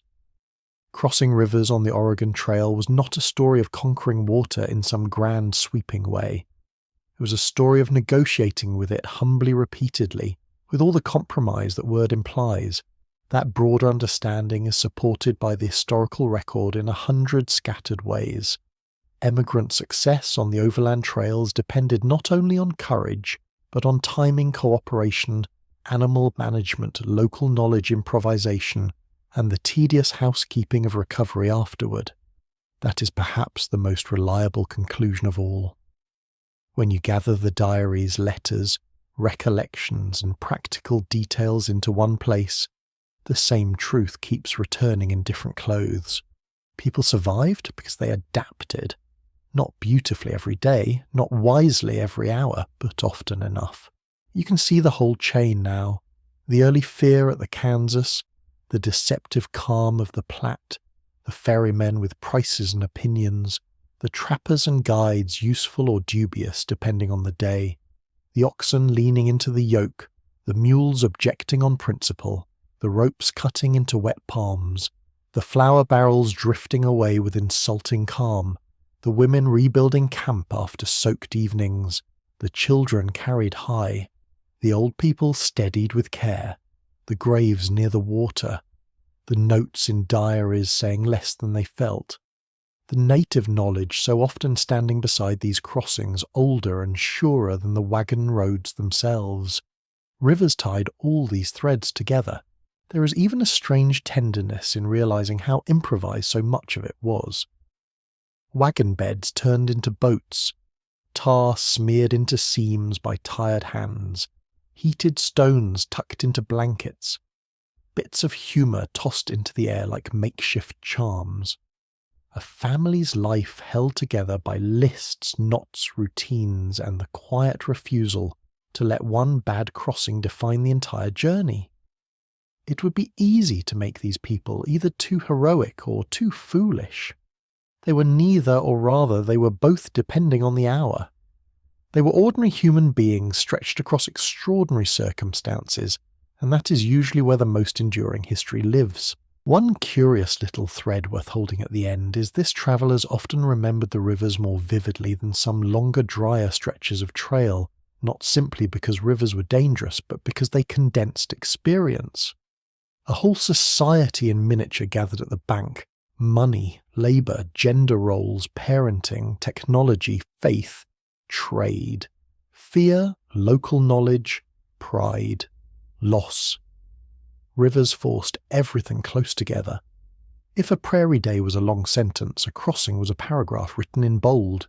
Some writers continue to debate whether the deepest challenge of these crossings was the physical hazard itself or the way water exposed all the hidden weaknesses of overland life. It is a fair question, and perhaps there is no tidy answer. The current was real. The cold was real. The danger of drowning, overturning, or losing supplies was painfully real.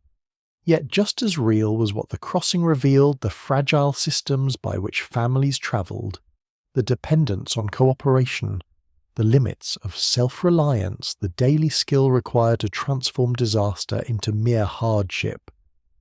A river did not create all those truths. It uncovered them.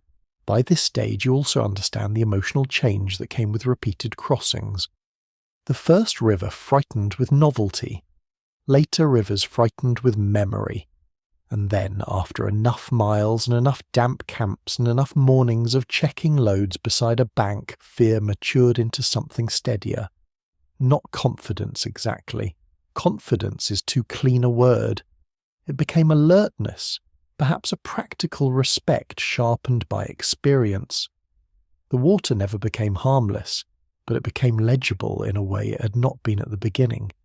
That too is survival. Learning not to imagine the world kinder than it is while still entering it anyway. And so you come at last to the far bank of the whole story, where the legend softens and the people become clearer. The Oregon Trail was not crossed by invincible pioneers carved out of folklore. It was crossed by families with damp blankets, sore shoulders, fussy children, stubborn livestock, uneven tempers, patched wagons, old habits, and just enough resilience to keep arranging tomorrow out of whatever today had left them. Rivers did not merely threaten those people. Rivers taught them, stripped them, slowed them, humbled them, and sometimes by demanding so much revealed the quiet strength they had been carrying all along. Now the light begins to lower over the water. The bank is no longer crowded with shouting wheels and raw rope. The noise fades in memory first, then in feeling. You can still picture the current though. Brown or silver, broad or narrow, cold around the wheels, speaking in that steady voice that never hurries for anyone. You can still smell wet canvas warming by the fire, hear the slow chewing of oxen on the far side, see blankets hung out in the evening air, and watch tired hands sorting the household back into order one small object at a time. So let the scene grow softer now. Imagine the wagon at rest at last wheel, still canvas pale beneath a dimming sky. The river slips by nearby, no longer a challenge, simply a sound in the dusk. The children are quiet. The animals breathe slowly. A faint warmth rises from the fire. Damp clothes, almost dry now, stir in the gentlest breeze. Somewhere a kettle gives one last little note before settling. The day's fear loosens its grip and drifts outward, thinning like smoke above the camp. You do not need to cross again tonight. No one is shouting, no rope is straining. There is only evening and the soft weight of blankets and the great western sky folding itself slowly into stars. And as the water keeps moving in the dark, calm and eternal and far less troubled than the people who met it, you can let the whole trail recede with it. The mud, the noise, the ferries, the prayers, the wheel ruts, the long difficult courage of ordinary families, all of it easing farther away until it becomes only a gentle murmur at the edge of thought. The far bank has been reached. The camp is safe enough for sleep. The river is only a whisper now, and the night is wide and quiet and kind. Sweet dreams,